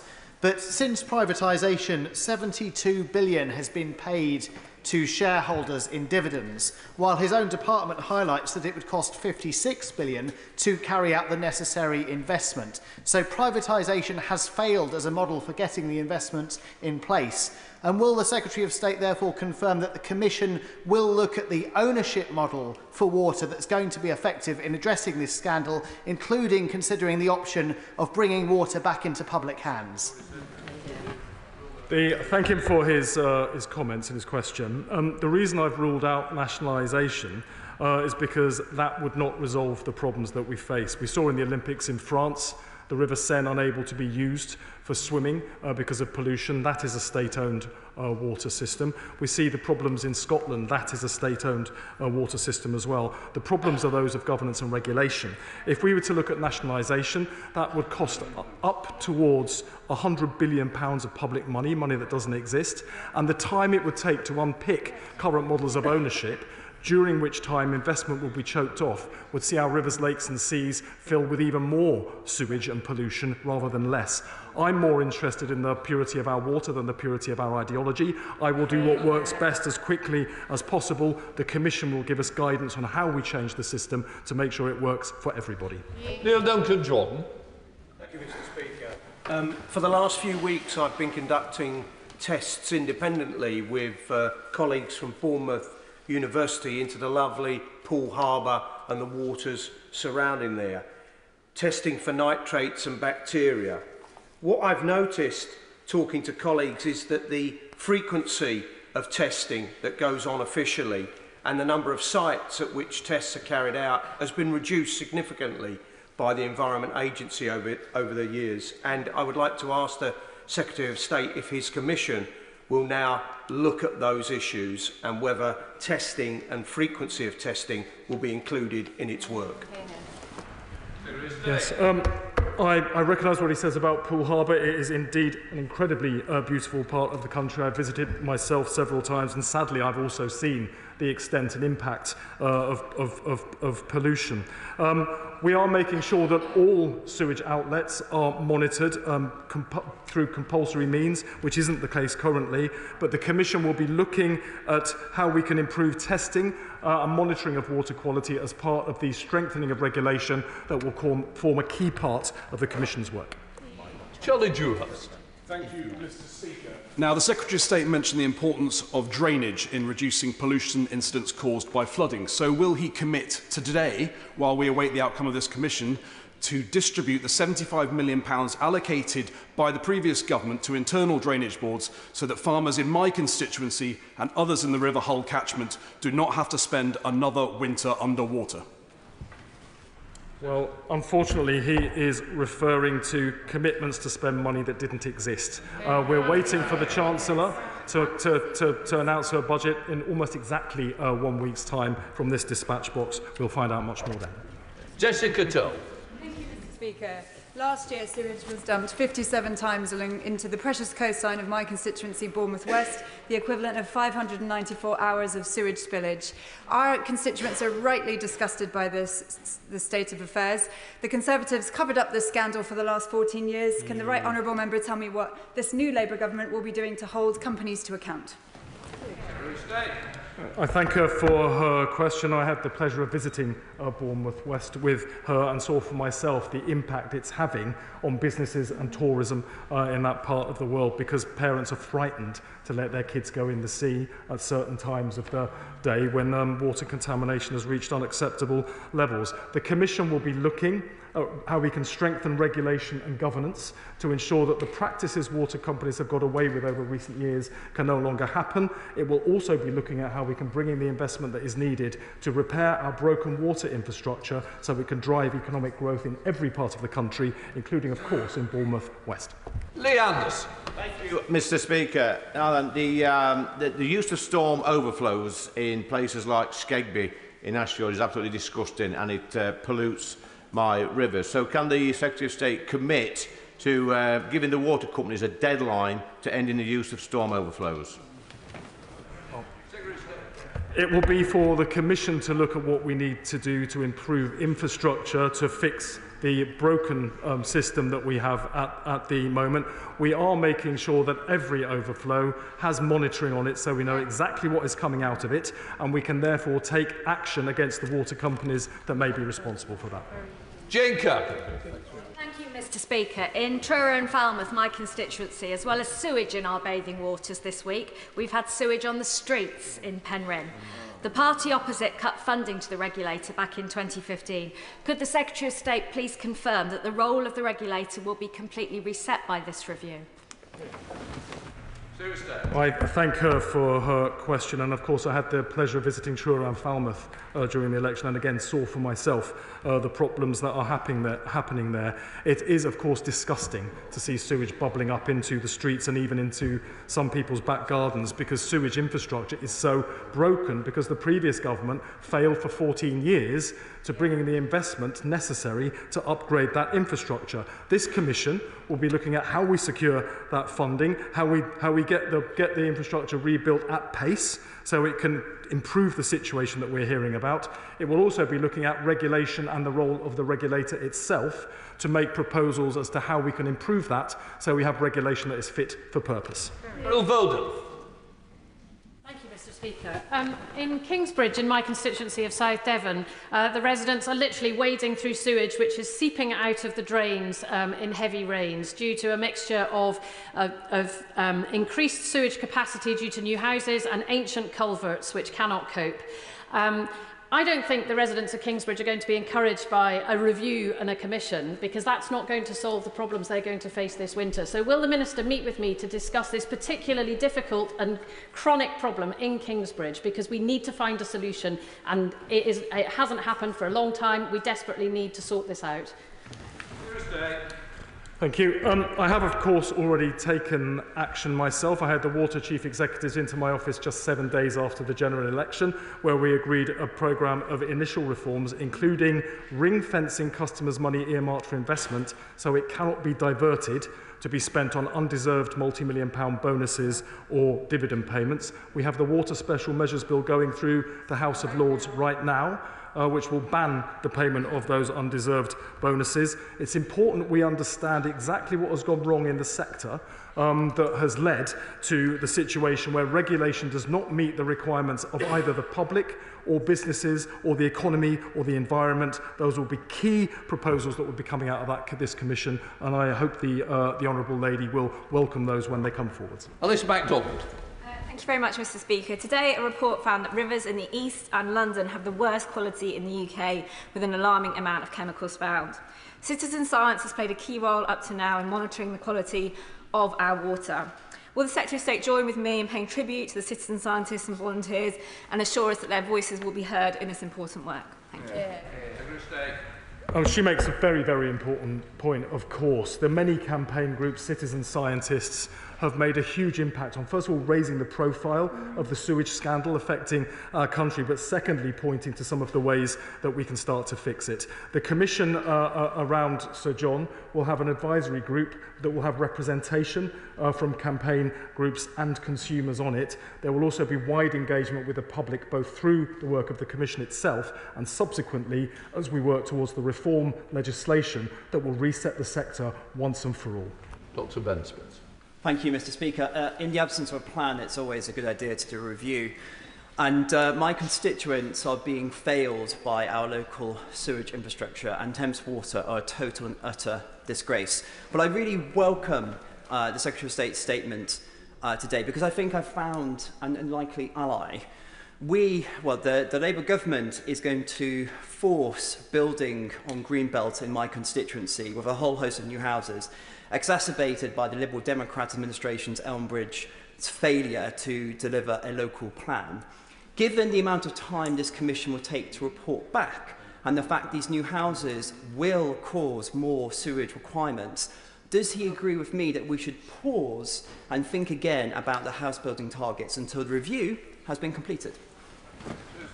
Well, I thought he was standing up to apologise for the fact that the Conservative government did absolutely nothing for 14 years other than watch the torrent of effluent increase into our rivers, lakes and seas and pollute them. My honourable friend, the Water Minister, would be more than happy to meet with him to discuss the issues he raises from his constituency. Billington. Thank you, Mr. Speaker. I welcome this commission today from my right honourable friend, and would like to point out that last week, for example, in my constituency of East Thanet, 6 beaches were affected by raw sewage dumping. 2 of them, Joss Bay and Stone Bay, were deemed to be to have bad effect of their bathing quality, and yet the verdict was that they were still within the Environment Agency permitted limits. Can my right honourable friend confirm to me that we will have the Commission will investigate the regulatory standards so that when that raw sewage is dumped, there is actually a fine and a punishment for the water companies? I must admit, I must also make my own declaration as a customer of Southern Water and a seawater swimmer. Yay! I thank her very much for her question. She is, of course, a well-known environmental campaigner who stands up for her constituents in Thanet, and the many businesses, including tourism businesses, who are affected adversely by the appalling state of our waters. Of course, it is clear regulation and governance has been inadequate for a long time. This is a reset moment where we can finally strengthen that and deliver the clean water that her constituents and mine and all of ours across the House expect to see. Anne Davies. Mr Llavarydd. Water is devolved, but of course in Wales we do not have the full range of powers needed to address this scandal. For example, the Senedd cannot regulate the transfer of water by private companies whose catchment area straddles the border, and this of course includes the likes of Hafren and Dyfrdwy. Will the Secretary of State ensure that the Commission considers the full devolution of powers of water and sewage licensing to Wales to empower the Senedd to set higher targets? Diolch. Diolch yn fawr. This commission is jointly set up by the UK government and the Welsh government, and it will report back to both, and it will inform actions that both governments will be taking subsequently, including looking at infrastructure and how we make catchment areas operate better, particularly and including when they cross the borders, as so many do between England and Wales. Abdissam Mohammed. Thank you, Mr. Speaker. I would like to congratulate the Secretary of State on this Independent Water Commission. I know my constituents will really welcome this review. My constituents in Sheffield Central are seeing a 25% rise in their bills. To them, it doesn't make sense why their bills are going up and the profits of shareholders continue to still be received. Will the Secretary of State give me some reassurance that there will be transparency as an outcome of this review, and that the water companies will be held to account, and that we will reset the focus on consumers instead of profit of companies? I thank her for the very important point that she makes, and of course it's important that consumers have a very strong voice on the Commission. They will gain that through consumer representation on the advisory group that will be working with Sir John as the Commissioner. She points to the eye-watering level of bill increases that have been proposed by Ofwat already. That, alas, is the price of Tory failure. They allowed the water infrastructure to collapse to such an extent that it costs much more to fix it now than it would have cost had it been maintained properly through those 14 years. I can't undo the damage they caused. I can draw a line in the sand to make sure it can never, ever happen again. Andrew George. Mr. Speaker, when the Conservatives privatised water, they created risk-free money printing emporiums, which frankly could pollute our coasts, including my West Cornwall coast, at their convenience. Although the Secretary of State says that the nationalisation is not in scope, and one can understand why, to what extent is company governance going to be within scope, and is it likely that there is a possibility of moving it closer to becoming community benefit societies, or at least installing a community environmental champion who's not in the pay of the company on every board to keep a watch on these companies? Thank you. Yeah. He makes very important points, and indeed the areas he's referring to will be in scope for the Commission. I hope he will make his own representations to ensure that those points are heard and fully considered before we get the findings in the summer of next year. Alistair Strathern. Residents in my constituency have been disgusted by the degradation of our rural waterways right across the east of England, as well as the hollowing out of reservoir capacity right across the country. I really welcome the renewed leadership on these issues we're seeing from the new Secretary of State and the new government. But it's clear that under the last government, weakened regulation and weakened regulators played their part in facilitating the mess we've inherited. What assurances can he give my constituents that we will be beefing up the regulators, giving them the power they need to take the action we all want to see?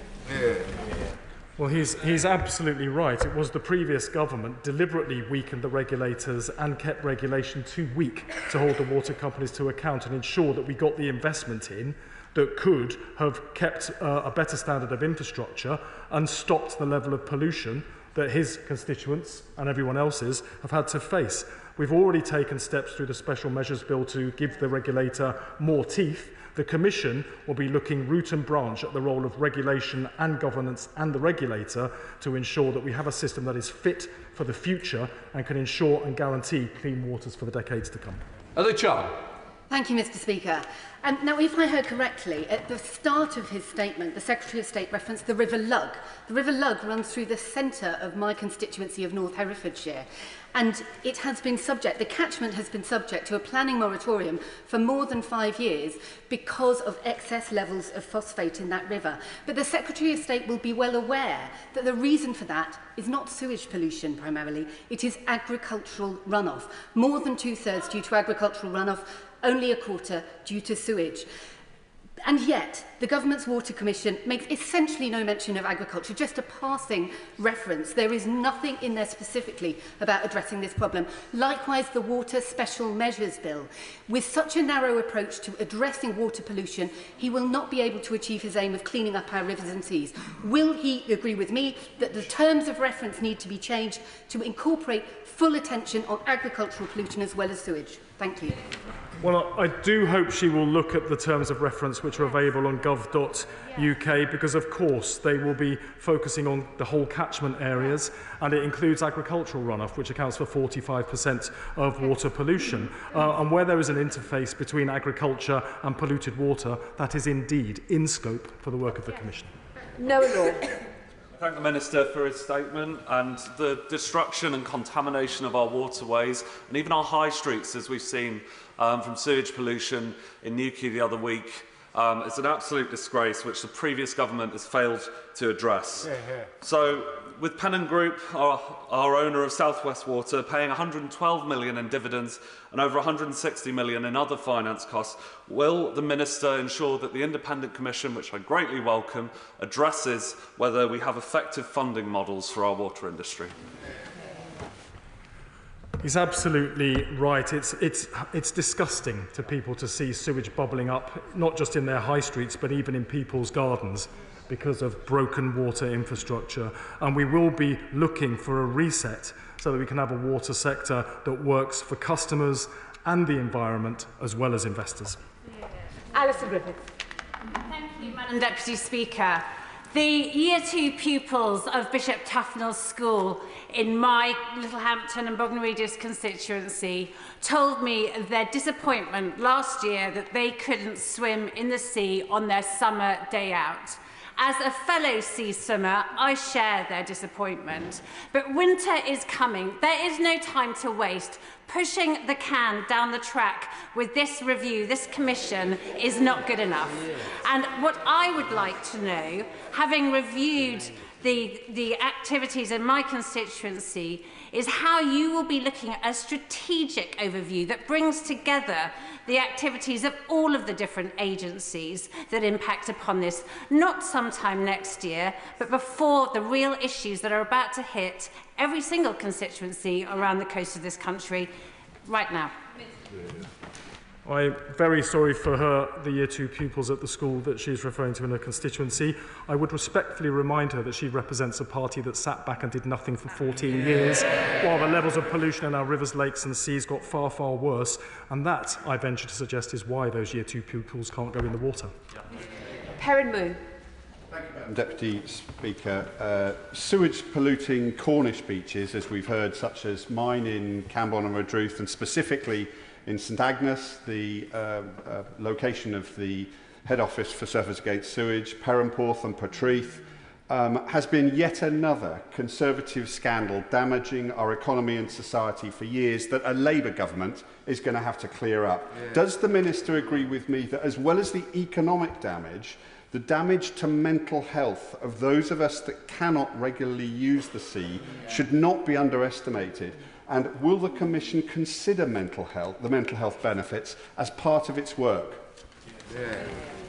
I thank my honourable friend, and of course I had the pleasure of visiting his constituency during the summer with him as well, and I saw for myself the impact of sewage in the seas in the beautiful beaches around his part of Cornwall. Of course, it's not unusual for a Labour government to come in and have to clean up the Tories' mess, but rarely quite so literally as in the case of sewage in our waterways. I think he makes a very important point about mental health. I hope he will feed that into the Commission, because it's very important they hear all sorts of views about the impact of polluted water as they consider how we can best clean it up. David Reid. Thank you, Madam Deputy Speaker. Since being elected in July, Exmouth and Exeter East has been hit by significant sewage issues, and I'm sure the Secretary of State will understand that, and I've written to him recently outlining some of these issues. Although the Commission may bear fruit in future years, there are areas of the country, such as my constituency, that need immediate fixes. Will the Secretary of State please meet with me and the CEO for South West Water to ensure that immediate fixes are being put in and that maximum pressure is applied so that we see the fixes we need so that we don't endure the summer we've just had? Well, I welcome him to his place and to this House, and I hope that members on that side of the House will engage constructively with the Commission as well, so that he can feed his views directly, and my honourable friend, the Minister for Water, is happy to meet with him to discuss his local issues. Josh Frederick-Glynn. Deputy Speaker, in Calder Valley, my constituents do not think Yorkshire Water are doing a good job. Last year, sewage was discharged into the River Calder 4,125 times. The same year, Nicholas Shaw, the boss, chose to take home a 371,000 bonus, or £90 per discharge, if you will. In Calder Valley, we've also had 3 major flooding incidents in the past 15 years, and regulation doesn't cover water companies acting against flooding. Will my honourable friend look at the breadth of the current regulation and what water companies can do in regard to flooding? Thank you. Well, he makes a very important point, and the Water Special Measures Bill, which is currently going through the House of Lords and will soon be in this House too, is looking at how those undeserved bonuses can be banned because of the sense of injustice that the public quite rightly feel that failure should be rewarded when clearly it shouldn't. The points he makes about flooding are well made. I hope he will feed those in to the work of the Commission as it continues its work. Richard Ford. Thank you, Madam Deputy Speaker. It used to be the case that the Environment Agency was responsible for monitoring sewage discharges, but for over a decade now, water companies have had that responsibility for monitoring releases via storm overflows. In the last Parliament, the Environmental Audit Commission heard that illegal spills may have been 10 times greater than water companies declared. Will the new Commission consider removing from water companies the monitoring of sewage discharges, or will he let them mark their own homework, as the last government did? Well said. There's been a wide failure of regulation of water. That's why I've asked Sir John Cunliffe, as part of the commission that he's leading, to look at regulation and the roles of the regulators, not just one of them, to ensure that we have a system that is fit for purpose. We are ensuring outside the commission that all overflows, including emergency overflows, there is mandatory monitoring of what is coming out of them. And in the Water Special Measures Bill, water chief executives will be required to be open and transparent about the extent of pollution. Otherwise, they will face personal criminal liability for the first time. Jonathan Brash. Thank you, Madam Deputy Speaker. In 2024 alone, Hartlepool's beautiful coastline has been marred by 49 separate incidents of sewage being discharged into our sea. At the same time, these water companies are making billions in profit. Can I ask the Secretary of State, whatever the outcome of the Commission, can he commit to put people in Hartlepool and across the country ahead of profit in cleaning up this mess? Well, he's absolutely right. Of course, this sewage scandal affects the entire country, including his constituents in Hartlepool. It is important that this commission focuses on ensuring that consumers and the environment come first, and that we have a water sector that serves their interests primarily. I hope he will make his points directly to the Commission, because they will value hearing from him. Mike Martin. Thank you, Madam Deputy Speaker. I was a brand new parent when South East Water cut off the water for 6 days for myself and for thousands of my constituents. Now, Madam Deputy Speaker, South East Water is 74% in debt. It's the second most indebted company in the land. Now, their current investment plans rely on taking on more debt, which is then paid for through increased customers' bills. Clearly, this is unsustainable, not just for the companies, but also for ever-rising customers' bills. So, can he assure me that this Commission will make suggestions for reducing the indebtedness of water companies? Again, an important point, and the Commission will be looking at the financial viability of water companies, including their levels of indebtedness. He made an important point there as well about what happens when water companies cut off supplies, because frankly compensation to individual households and indeed to businesses has been inadequate. That is something we seek to address through the Water Special Measures Bill, which is going through Parliament right now. It needn't wait for the Commission. Alison Gardner. Thank you, Madam Deputy Speaker. It's okay. The village of Upper Tean, which the Secretary of State may remember, it has experienced flooding, burst drains, sewage flooding into our rivers and streams, killing them for over many years, and recently had to turn out in the middle of the night en masse to divert traffic away when the village was overwhelmed with quite a serious and urgent flood. Following meetings with the Environment Agency, the Parish Council are looking to develop a flood action group so that they can provide the resilience and the powerful voice to take action against water companies such as Severn Trent. Will the Secretary of State assure me that the Commission will look at how communities such as Upper Tean can build the resilience that they need and help them develop such a flood action group? I remember very well the visit that she is referring to, and I remember it with pleasure, but of course I remember how distressed residents were to see their homes flooded, their possessions destroyed, and very often their homes uninsurable because of where they were located. The Commission will be looking at all of these factors. My honourable friend, the Minister for Water, and I are also looking at what can be done separately to tackle the scourge of flooding and how we can better protect communities now and into the future. I'm going to try and get as many people as I can in, so can we just keep the questions and answers as snappy as we can, please? Jessica Brownfuller. Thank you, Madam Deputy Speaker. The statement from the Secretary of State is welcomed, but passionate campaigners in my constituency will be concerned that a review, when we already know the dire states of our rivers and watercourses, will potentially push the can down the road and delay the changes that we so desperately need. Will the Commission set a deadline by which water companies have to prevent all sewage discharges in sensitive sites, including chalk streams such as the River Lavant and the Ems in my constituency?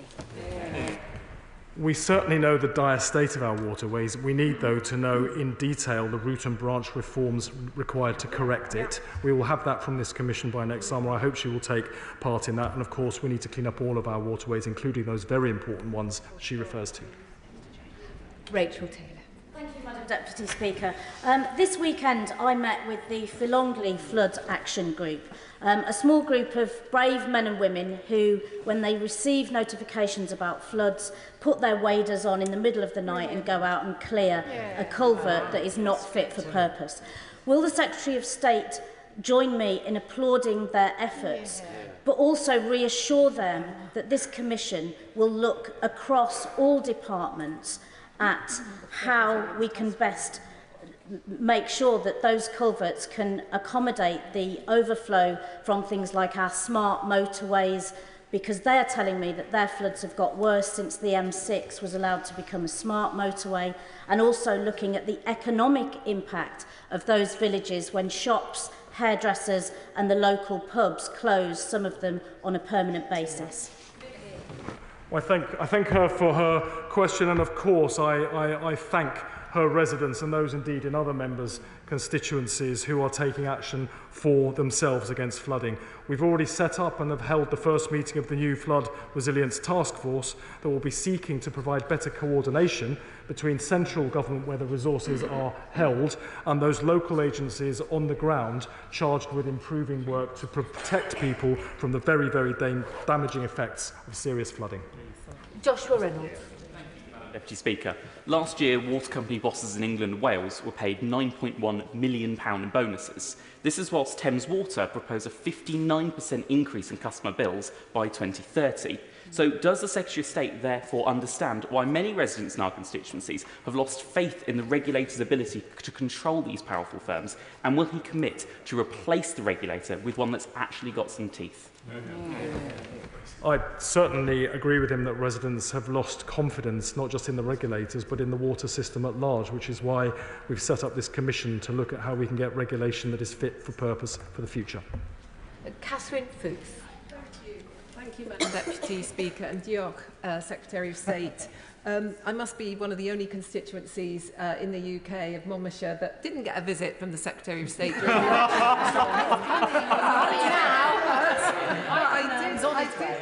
I did get a visit from Fergal Sharkey, so that's great. I really welcome the announcement today, Secretary of State, especially this new partnership between the Welsh and the UK government. That unfortunately, the side opposite completely failed to do. For example, they brought out the River Wye Action Plan, which failed to include Wales and had no new money. And so can I ask the Secretary of State for Wales if he will re-look at the River Wye Action Plan, commit to a new one that uses the River Wye catchment partnership groups, the Friends of the River Wye, and all the different civil servants from both sides of the border in England and Wales are on that group. So let's use that group and let's help clean up the River Wye. Well, diolch yn fawr I chi. I'd be very happy, of course, to visit Monmouthshire. It's very important we look at the situation with water across catchments, particularly with those crossing borders between England and Wales, and the fact that this commission is jointly commissioned by both governments and will report to both governments will ensure that's what happens. Thank you, Madam Deputy Speaker. I'm pleased to see action coming forward from the government on this, but we know they need to go further and faster on this issue. In North Norfolk, much of the infrastructure dates from the 1970s and 1980s. Then a just about managing approach was taken to construction, and clearly it's no longer managing. Can the Minister confirm that this Commission will look at specifically directing investment from water companies in the infrastructure upgrades as and where they're needed? Yeah, well, we certainly need fast action after 14 years of absolutely nothing, and this Commission will point the way to resetting the sector for the future. It will seek to establish a system that will do exactly what he's talking about. Danny Beale. Thank you, Madam Deputy Speaker. Hundreds of residents in my constituency in Rysock Gardens and Rysock Manor have been flooded in recent weeks. I've met many of them who've had to move out of their homes. They're frustrated about poor regulation and buck passing between the Water Authority and the local council, the Flood Management Authority. This welcome review after 14 years of dither and delay is good news for my residents, but will my right honourable friend assure my residents that the review will specifically look at the adequacy of governance and accountability mechanisms between flood management authorities and water management organisations? And will he meet with me and my constituents to discuss these issues? Thank you. I had the pleasure of visiting his constituency many times, of course, over the past year, and I know what a concern flooding is to people living in the constituency. We've already set up the Flood Resilience Task Force, which will ensure better coordination between the centre where resources are held and those agencies on the front line, including those he refers to ensure that people are better protected against the impact of flooding. And I'm sure my honourable friend, the Water Minister, will be happy to meet with him to talk about the local issues he has concerning flooding. If we're short and sharp, we can probably wrap this up in the next several minutes with everybody getting in. Jim Shannon, show us how it's done. Short and sharp. What a challenge, my goodness. This is great news, Minister, thank you very much. That at last accountability is going to be at the heart of this review. With Northern Ireland being in a similar situation, but when it comes to water, but in a slightly different scenario as a government-owned operator, will the Minister indicate how this review can help with a UK-wide water service that is truly fit for purpose? Thank you. It's always a pleasure to hear from the honourable gentleman. Of course, water is devolved in Northern Ireland. It will be for the local authorities there to take their own decisions about how they address and correct the problems that we see in beauty spots like Lough Neagh. Dave Richardson. Oh, thank you, Madam Deputy Speaker. There are 21 local government wards that make up my constituency of Lichfield. In just one of them, Baggots and Needwood, they were subjected to 3,000 hours of sewage spills in just 1 year. Can the Secretary of State assure me that after 14 years of failure from the party opposite, this Commission will leave nowhere to hide for criminal water bosses? Yeah. That is absolutely an intention. Yep. Phil Brickell. Madam Deputy Speaker, as a whitewater kayaker, I've spent countless hours on rivers and streams up and down the country, and I know that both the Environment Agency and Ofwat need to be properly resourced if we are going to clear up the toxic legacy left by the last government in our waterways. Can the Secretary of State reassure my constituents in Bolton West that today's newly announced Independent Water Commission will look at resourcing to ensure that water firms responsible for polluting our waterways are held to account? The Commission will be looking at identifying a model of appropriate and effective regulation for precisely the reasons he outlines. Louise Jones. Thank you, Madam Deputy Speaker. My constituents in North East Derbyshire are rightly disgusted that under the previous Conservative government, water bosses received over £41 million in bonuses and other incentives. Can the Secretary of State assure me that every penny of their hard-earned money will be spent where it is needed? I think we've already announced plans to ring-fence money earmarked for investment so it cannot be diverted for undeserved multi-million-pound bonuses, as happened so frequently under the previous failed Conservative government. Thank you, Madam Deputy Speaker. The chalk streams in North East Hertfordshire and across England are of international significance, but too often these waterways are not just polluted, but also often running dry. So will the Secretary of State assure me that this Commission will look at the regulation not only needed to bring an end to sewage spills, but also put an absolute end to the over-abstraction of aquifers and chalk streams? The Commission has a wide remit and will be looking at the wider impact of damage to the water system that got much worse under the previous government. Amanda Martin. Thank you, Madam Deputy Speaker. We welcome, as a coastal city, the Commission. It's vital to sort sewage and floods. But in my constituency ports of North, parts of Drayton and Farlington are affected by floods, not from rivers or seas, but because it pumps up through the James. And whilst this is not sewage, it does cascade down the streets into houses and shops, causing people while they're on holiday having to check whether they've got to get people to put sandbags out to protect it. Will the Minister ensure that these types of floods are included in the Commission and responsibility is taken by water companies? Yeah. Well, we've also set up the Flood Resilience Task Force, which is looking precisely at those kind of problems related to flooding so that we can take action immediately. Luke Charters. Speaker, toothless water regulators have been left up the creek. Can the Secretary of State confirm that Sir John Cunliffe will look at scrapping and replacing Ofwat? It will be for the Commission to look at how we get to an effective and appropriate model of regulation, including the roles of the regulators themselves. Colin Naismith. Thank you, Madam Deputy Speaker. The River Weaver, which runs through the town of Nantwich in my constituency, suffered a spate of devastating pollution last year, killing hundreds of fish and representing a blight on our beautiful market town. It is believed that the cause of the pollution was slurry dumping from intense agriculture. So can the Secretary of State confirm that the engagement and support that farmers need to dispose of slurry mix in the appropriate way will form part of the review? Yes, the impact of runoff from agriculture will be in scope for the Commission's work. And finally, John Slinger. Thank you, Madam Deputy Speaker. Would my right honourable friend agree with me that if the party opposite had put as much energy into protecting our rivers, lakes and seas as they have to filling their reservoirs of chutzpah, then my constituents in Rugby wouldn't be living with the consequences of ineffective regulation, of undue profits, of unearned bonuses, and that it's this party that isn't, as in so many other areas, is clearing up the mess that we inherited. Yeah. Short answer to that is yes.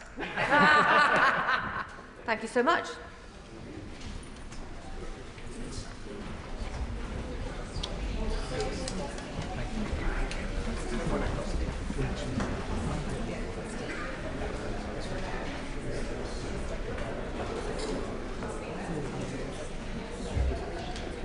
before I call the Home Secretary for the statement, I should inform the House that the inquest into the death of Chris Carver has been opened and adjourned.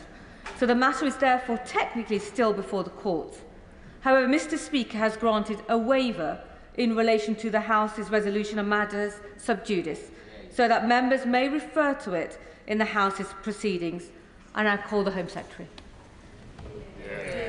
Thank you, Madam Deputy Speaker. I would like to update the House on Monday's verdict in the trial of Sergeant Martin Blake, on the accountability review into police use of force and on confidence in policing. Chris Carver was killed in Streatham 2 years ago. His parents and family, of course, continue to experience deep grief and distress. A year ago, Sergeant Martin Blake was charged with murder, and on Monday, the jury returned their verdict, and Sergeant Blake was acquitted. It is imperative that the jury's verdict is respected, and that Sergeant Blake and his family are given the time and space that they will need to recover from what will have been an immensely difficult experience for them during both the investigation and the trial. For an armed police officer to be prosecuted for actions taken in the course of their duties is very rare, so of course this case has raised considerable concerns for the public and the police. The decisions made on any individual case, be it by the police, the Independent Office of Police Conduct, the Crown Prosecution Service, the courts or the jury, are rightly independent of the government. So it would not be right for me to comment further on the details in this case. But this case has happened against a backdrop of wider and long-standing concerns about accountability, standards and confidence. A backdrop in which police officers and forces have raised long-standing concerns about the way in which the accountability system currently operates, particularly in cases of specialist policing like firearms and driving, where we ask officers to do incredibly difficult and dangerous jobs to keep us safe. And a backdrop of fallen community confidence in policing and the criminal justice system across the country, with, as the Metropolitan Police Commissioner has said this week, lower confidence among black communities. Madam Deputy Speaker, the British policing model relies on mutual bonds of trust between the public and the police. For our policing model to work, it is essential that the police have the confidence of the communities they serve, and that officers have the confidence they need to do their vital and often extremely difficult job of keeping us all safe. Too often in recent times, both elements of that confidence have become frayed, and this government has made it a mission to put confidence back into policing. So as part of that work, I want to update the House on new measures that we will take forward in response to the accountability review and following ongoing work to respond to issues raised by the previous Angelini and Casey reviews. A package of reforms to rebuild confidence for police officers and for communities, to tackle the unacceptable delays and confusion in the system, ensuring the complexity of specialist operations is considered at an early stage, and ensuring that the highest standards are upheld and maintained. 12 months ago, the previous government launched a review into the accountability systems for police use of force and police driving. The previous Home Secretary set out an interim response in March, which the Labour Party supported, and I welcome the work that my predecessor did. The review was not completed by the election, and whilst we have continued to draw on evidence from police and civil society organisations, we were unable to say more publicly in the run-up to the trial. So today I want to update the House. The accountability review found that the current system for holding police officers to account is not commanding the confidence of either the public or the police. Accountability and misconduct proceedings are too often plagued by delays stretching for years, which are damaging for complainants, officers and forces alike. And the system has become much more complex, with confusion over multiple thresholds for different investigations, a lack of clarity, especially involving specialist capabilities. There are also wider concerns about the misconduct system, because the focus when things go wrong can end up being entirely on the decisions of the individual officer, so system failings like poor training, unmanageable caseloads or wider force practices are not sufficiently considered or followed up, so too little changes. And at the same time, we saw, following the Casey and Angelini reviews, in cases where someone is not fit to be a police officer, it is too hard for forces to remove them, and communities feel that no one is held to account. So the public must be able to expect that where officers exceed the lawful use of their powers or fail to meet proper standards, there will be rapid and robust processes in place to hold them to account. And police officers who act with integrity and bravery to keep us safe each day need to know they have strong public support. Because if officers lack the confidence to use their powers following their training and the law, then public safety is put at risk. So let me turn to the policy measures. First, we will take forward the 3 measures proposed by the previous government in March to strengthen and speed up the system. We will align the threshold for the referral of police officers from the Independent Office of Police Conduct to the Crown Prosecution Service to that used by the police when referring cases involving members of the public. Currently, that threshold is lower for police officers, and that is not justified. We will allow the IOPC to send cases to the CPS where there is sufficient evidence to do so instead of having to wait for a final investigation report. And we will put the IOPC victims' right to review policy on a statutory footing to ensure there's an appeal mechanism for bereaved families when a decision is made not to seek a charging decision. And then we will go further. When officers act in the most dangerous situations on behalf of the state, it is vital that those officers and their families are not put in further danger during any subsequent legal proceedings. So we will therefore introduce a presumption of anonymity for firearms officers subject to criminal trial following a police shooting in the course of their professional duties up to the point of conviction. We will also ensure that the highly specialist nature of particular policing tactics and tools are reflected in relevant investigative guidance. That includes ensuring that in investigations of police driving incidents, evidence from subject matter experts and in-car video footage is considered at the earliest possible opportunity, and that more widely, an officer's compliance with their training and guidance is appropriately taken into account in investigative decision-making. I've also established a rapid review of 2 specific areas where recent legal judgments have now meant we have different thresholds for criminal misconduct and inquest investigations, adding complexity, confusion and delay to the system. In particular, it will look at the legal test for use of force in misconduct proceedings and the threshold for determining short-form findings of unlawful killing in inquests. The independent review will be conducted by Tim Godwin and the Right Honourable Sir Adrian Fulford and will report jointly to myself and to the Lord Chancellor by the end of January. And I've asked for further work to be done on timeliness standards and misconduct procedures as part of our wider policing reforms. My right honourable friend, the Attorney-General, has also invited the Director of Public Prosecutions to examine the CPS guidance and processes in relation to charging police officers for offences committed in the course of their duties. And following calls from civil society organisations, we will ask the College of Policing to establish a national lessons learned database for deaths or serious injuries arising from police contact or police pursuits. So there is a responsibility to ensure that lessons are incorporated into the development of police training and guidance when tragic incidents occur and to prevent the repetition of such events in future.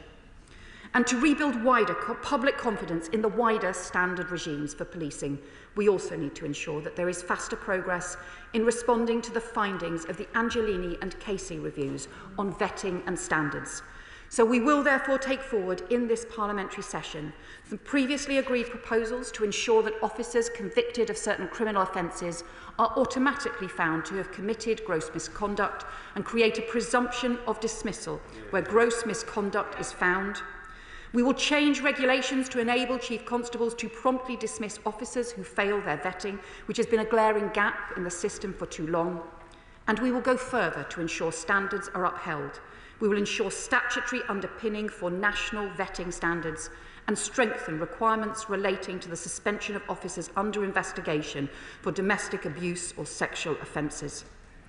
Finally, we need to ensure that there are wider measures to restore confidence in policing and the criminal justice system across all communities.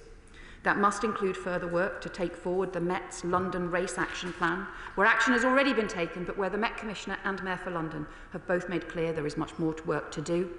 And we need to see progress from the National Police Chiefs Council on the National Police Race Action Plan.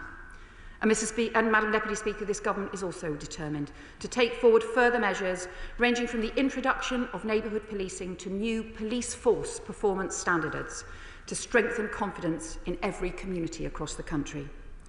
The measures I've outlined are practical steps to rebuild confidence, tackle delays, provide clarity and ensure high standards are maintained. For more than 200 years, policing by consent has been the bedrock of British policing, and this government is determined to take the action necessary today, both to strengthen the confidence the public have in the police and to strengthen the confidence the police must have when they are out on the street each day doing the difficult job of keeping us all safe. Those are the twin goals we must all work towards, and I commend this statement to the House. I call the Shadow Home Secretary, Mr James Cleverly. Thank you, Madam Deputy Speaker. And can I also thank the Home Secretary for advance sight of her statement and for the recent Privy Council briefing that I received from her. I very much welcome, I'll start off by saying I very much welcome what she's put forward today. I agree with almost all of it and disagree with almost none of it. Because as a society, we demand that our firearms officers put themselves in dangerous and difficult situations to protect others. Every firearms officer in the UK is a volunteer, and we rightly value the fact that we have a predominantly unarmed police force here in the UK, but we do of course need a cadre of armed police officers across the country. I've had the privilege of visiting the Police Firearms Training Centre in Gravesend, and I have seen firsthand just how rigorous that firearms training regime is, not just in marksmanship, but also in the use of judgment. Split-second, life or death decisions have to be made, often in circumstances where the risk picture is incomplete, and often in circumstances where the cost of not acting is considerably more severe than the cost of acting. And in all of the debate and conversation we have around the police use of force, this fundamental truth should be in the forefront of our minds. As the Right Honourable Lady has said, we rightly expect that all officers at all times act with restraint and professionalism. But we cannot allow circumstances to be created where officers are disincentivised from being decisive or become unwilling to take the right action for fear of trial by media or for fear of a long period of suspension under investigation. When my party was in government, and I am grateful for the Home Secretary acknowledging this in her statement, we started under my predecessors and led predominantly by my right honourable friend, the member for Croydon South. We initiated a review into the use of force by police officers and the accountability regime. I am very grateful, genuinely grateful, that under her leadership that is continuing. Because as she rightly says, giving confidence to police officers so that they can act in accordance with their training, but that they will not be penalised for taking those actions is absolutely key. And ensuring simultaneously that the public have confidence that police officers still have an appropriate accountability framework is equally as important. And she made the point that both of those aims are being pursued in the accountability review that she is taking forward. And the commitment that these investigations will be done more speedily is key. And specifically, that she will continue with our proposals to allow the IOPC to refer cases to the CPS earlier is important, because prolonged periods of uncertainty undermines the confidence both of police officers and the public that they serve. And I am very much pleased to see the government is continuing in our reforms to ensure that when police officers act in accordance with their training and in the line of duty, that the presumption is that they will not be held to a lower threshold for prosecutions than members of the general public. And I would ask her to seriously consider that training in these roles forms a legitimate part of the defence of officers if and when criminal prosecutions are brought forward. And I'm particularly pleased, and I very much welcome the additional move to introduce the presumption of anonymity for firearms officers subject to criminal trial following a shooting.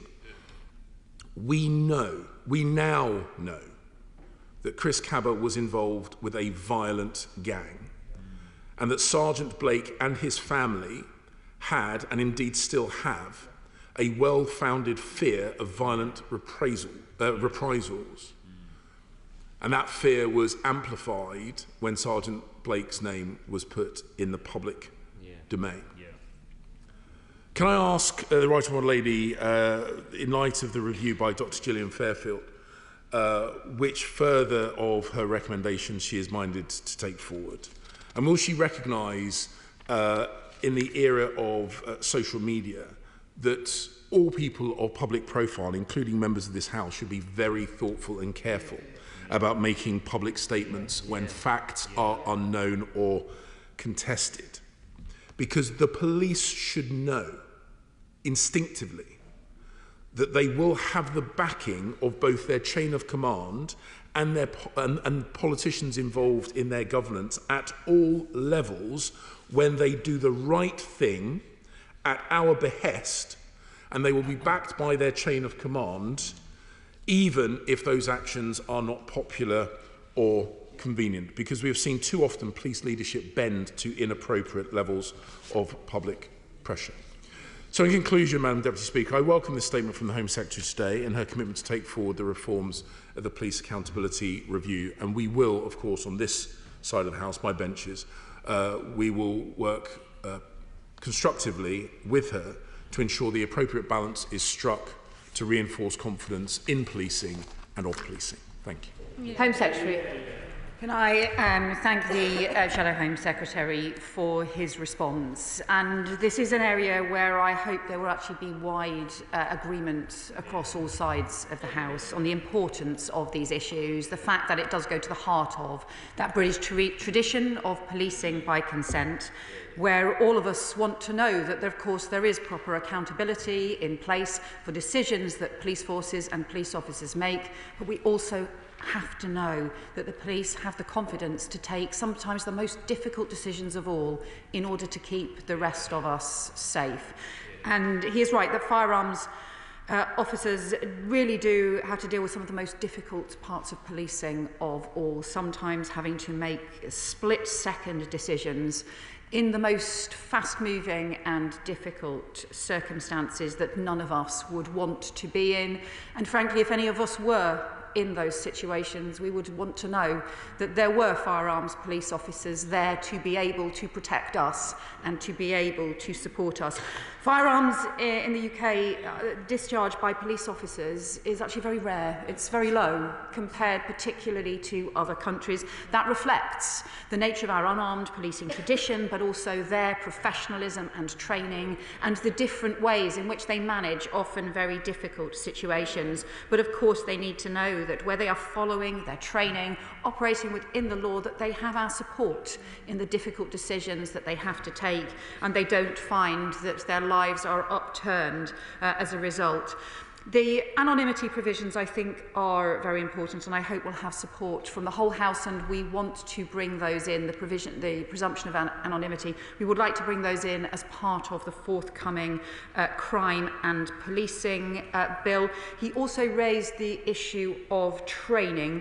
And as I particularly want the issue training to be looked at as part of the updating of the investigative guidance, where it needs to can be addressed relatively quickly to ensure that issues, for example, around police driving, but also more widely use of training in other areas as well, is taken into account as part of those early investigative decisions before cases pursue through the process as well.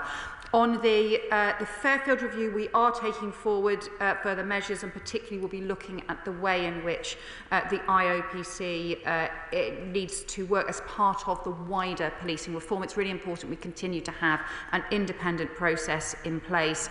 But I think this also has to fall against a backdrop of the wider reforms that we need to do with policing to make sure that we can strengthen confidence both for officers and for communities, because that is how we will maintain that proud British policing tradition of policing by consent for the new generation. Mother of the House, Diane Abbott. First of all, I'd like to express my sympathy for Chris Cabba's family and his mother. Because whatever he was or did, he was her son, and she deserves our sympathy and respect. I would also like to acknowledge my colleague, the member for Clapham and Brixton Hill, who's worked hard to support the family in challenging circumstances. In the past few days, there has been an avalanche of information about Chris Cabba. But to those who are asking why this information was not made available to the jury, that was the decision of the judge, and they should put their complaints to the judge. The Home Secretary will know that over the years there's been a series of deaths at the hands of the Metropolitan Police. They have led to deep unhappiness and even riots. One death that comes to mind is that in 1985 of Cynthia Jarrett, who died of a heart attack when 4 policemen burst into her house. Her death triggered the Broadwater Farm riots. So does the Home Secretary accept that nothing could be more damaging for police-community relations than if the idea took hold that in some way the police were above the law? Can I thank my right honourable friend for the points that she has made. I know that these are issues that she has long experience in working on and addressing through many years, and how important she sees this as. And she is right to raise concerns that are felt around incidents where lives are lost, and to recognise the distress that will be felt by Chris Cabba's mother, by his family. And I also recognise my honourable friend, a member for Clapham and Brixton Hill's work to support the family in difficult circumstances. She makes an important point about that these decisions at every stage in the process have to be about those for the independent judiciary, for the courts, for the police prosecutors, and that our role in this House is to provide the framework within which those decisions are then made individually. But I also agree with her that ultimately at the heart, all these measures have to have the confidence of communities across London and of communities across the country, because if they don't, then that proud British tradition of policing by consent is lost, and that is deeply damaging for police officers and for policing, as well as for all of our public safety. Liberal Democrat spokesperson Lisa Smart. Thank you very much, Madam Deputy Speaker, and I also thank the Home Secretary for advance sight of her statement. Any case in which a young person's life is cut short is a tragedy, and my thoughts are with all of those who are impacted by this awful situation. It is crucial that we in this place respect the judiciary and their right to make decisions without political interference. However, a case like this does not happen in a vacuum, and we must remember the wider context. As Baroness Casey said in her review, black Londoners are underprotected and over-policed. A huge and radical step is required to regain police legitimacy and trust among London's black communities. These findings cannot and should not be ignored. That means working together to rebuild community relationships and trust in the police, something that is vital to the very fabric of policing by consent. And with that in mind, I welcome the Home Secretary's commitment to pick up the accountability review. And when it comes to firearms officers' accountability when operating under enormous pressure, ambiguity benefits nobody. not police officers, and certainly not our communities. I would, however, welcome more details from the Home Secretary about how those communities with the least trust in the police, especially ethnic minority communities, will be consulted in this review. And these questions extend past the Met, Madam Deputy Speaker. So will other police forces, including my own Greater Manchester Police, be involved in the review? And will the Home Secretary commit to commissioning an independent review on the implementation of the Casey Review's recommendations? Because rebuilding trust in the police has got to be our priority.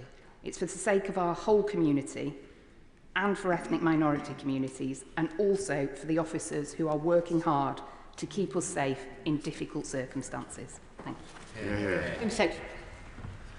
I thank the honourable member for the important point that she makes. She's right that lack of clarity, the uncertainty, and I think also the long delays, the damaging delays that we had in the system benefit no one. But she's also right to say that the part of the sensitivity for this case, but part of the backdrop, the long-standing backdrop, has been the much lower confidence in policing among Black Londoners, the different levels of confidence around race. It's why that was highlighted as part of the Casey Review, and why the Met Police have set out a race action plan, but where both the Met Commissioner and the Mayor of London have been clear that there is significant additional work to do, because any measures, if they don't have the confidence of all communities that the police serve, in the end undermine those crucial principles around policing by consent.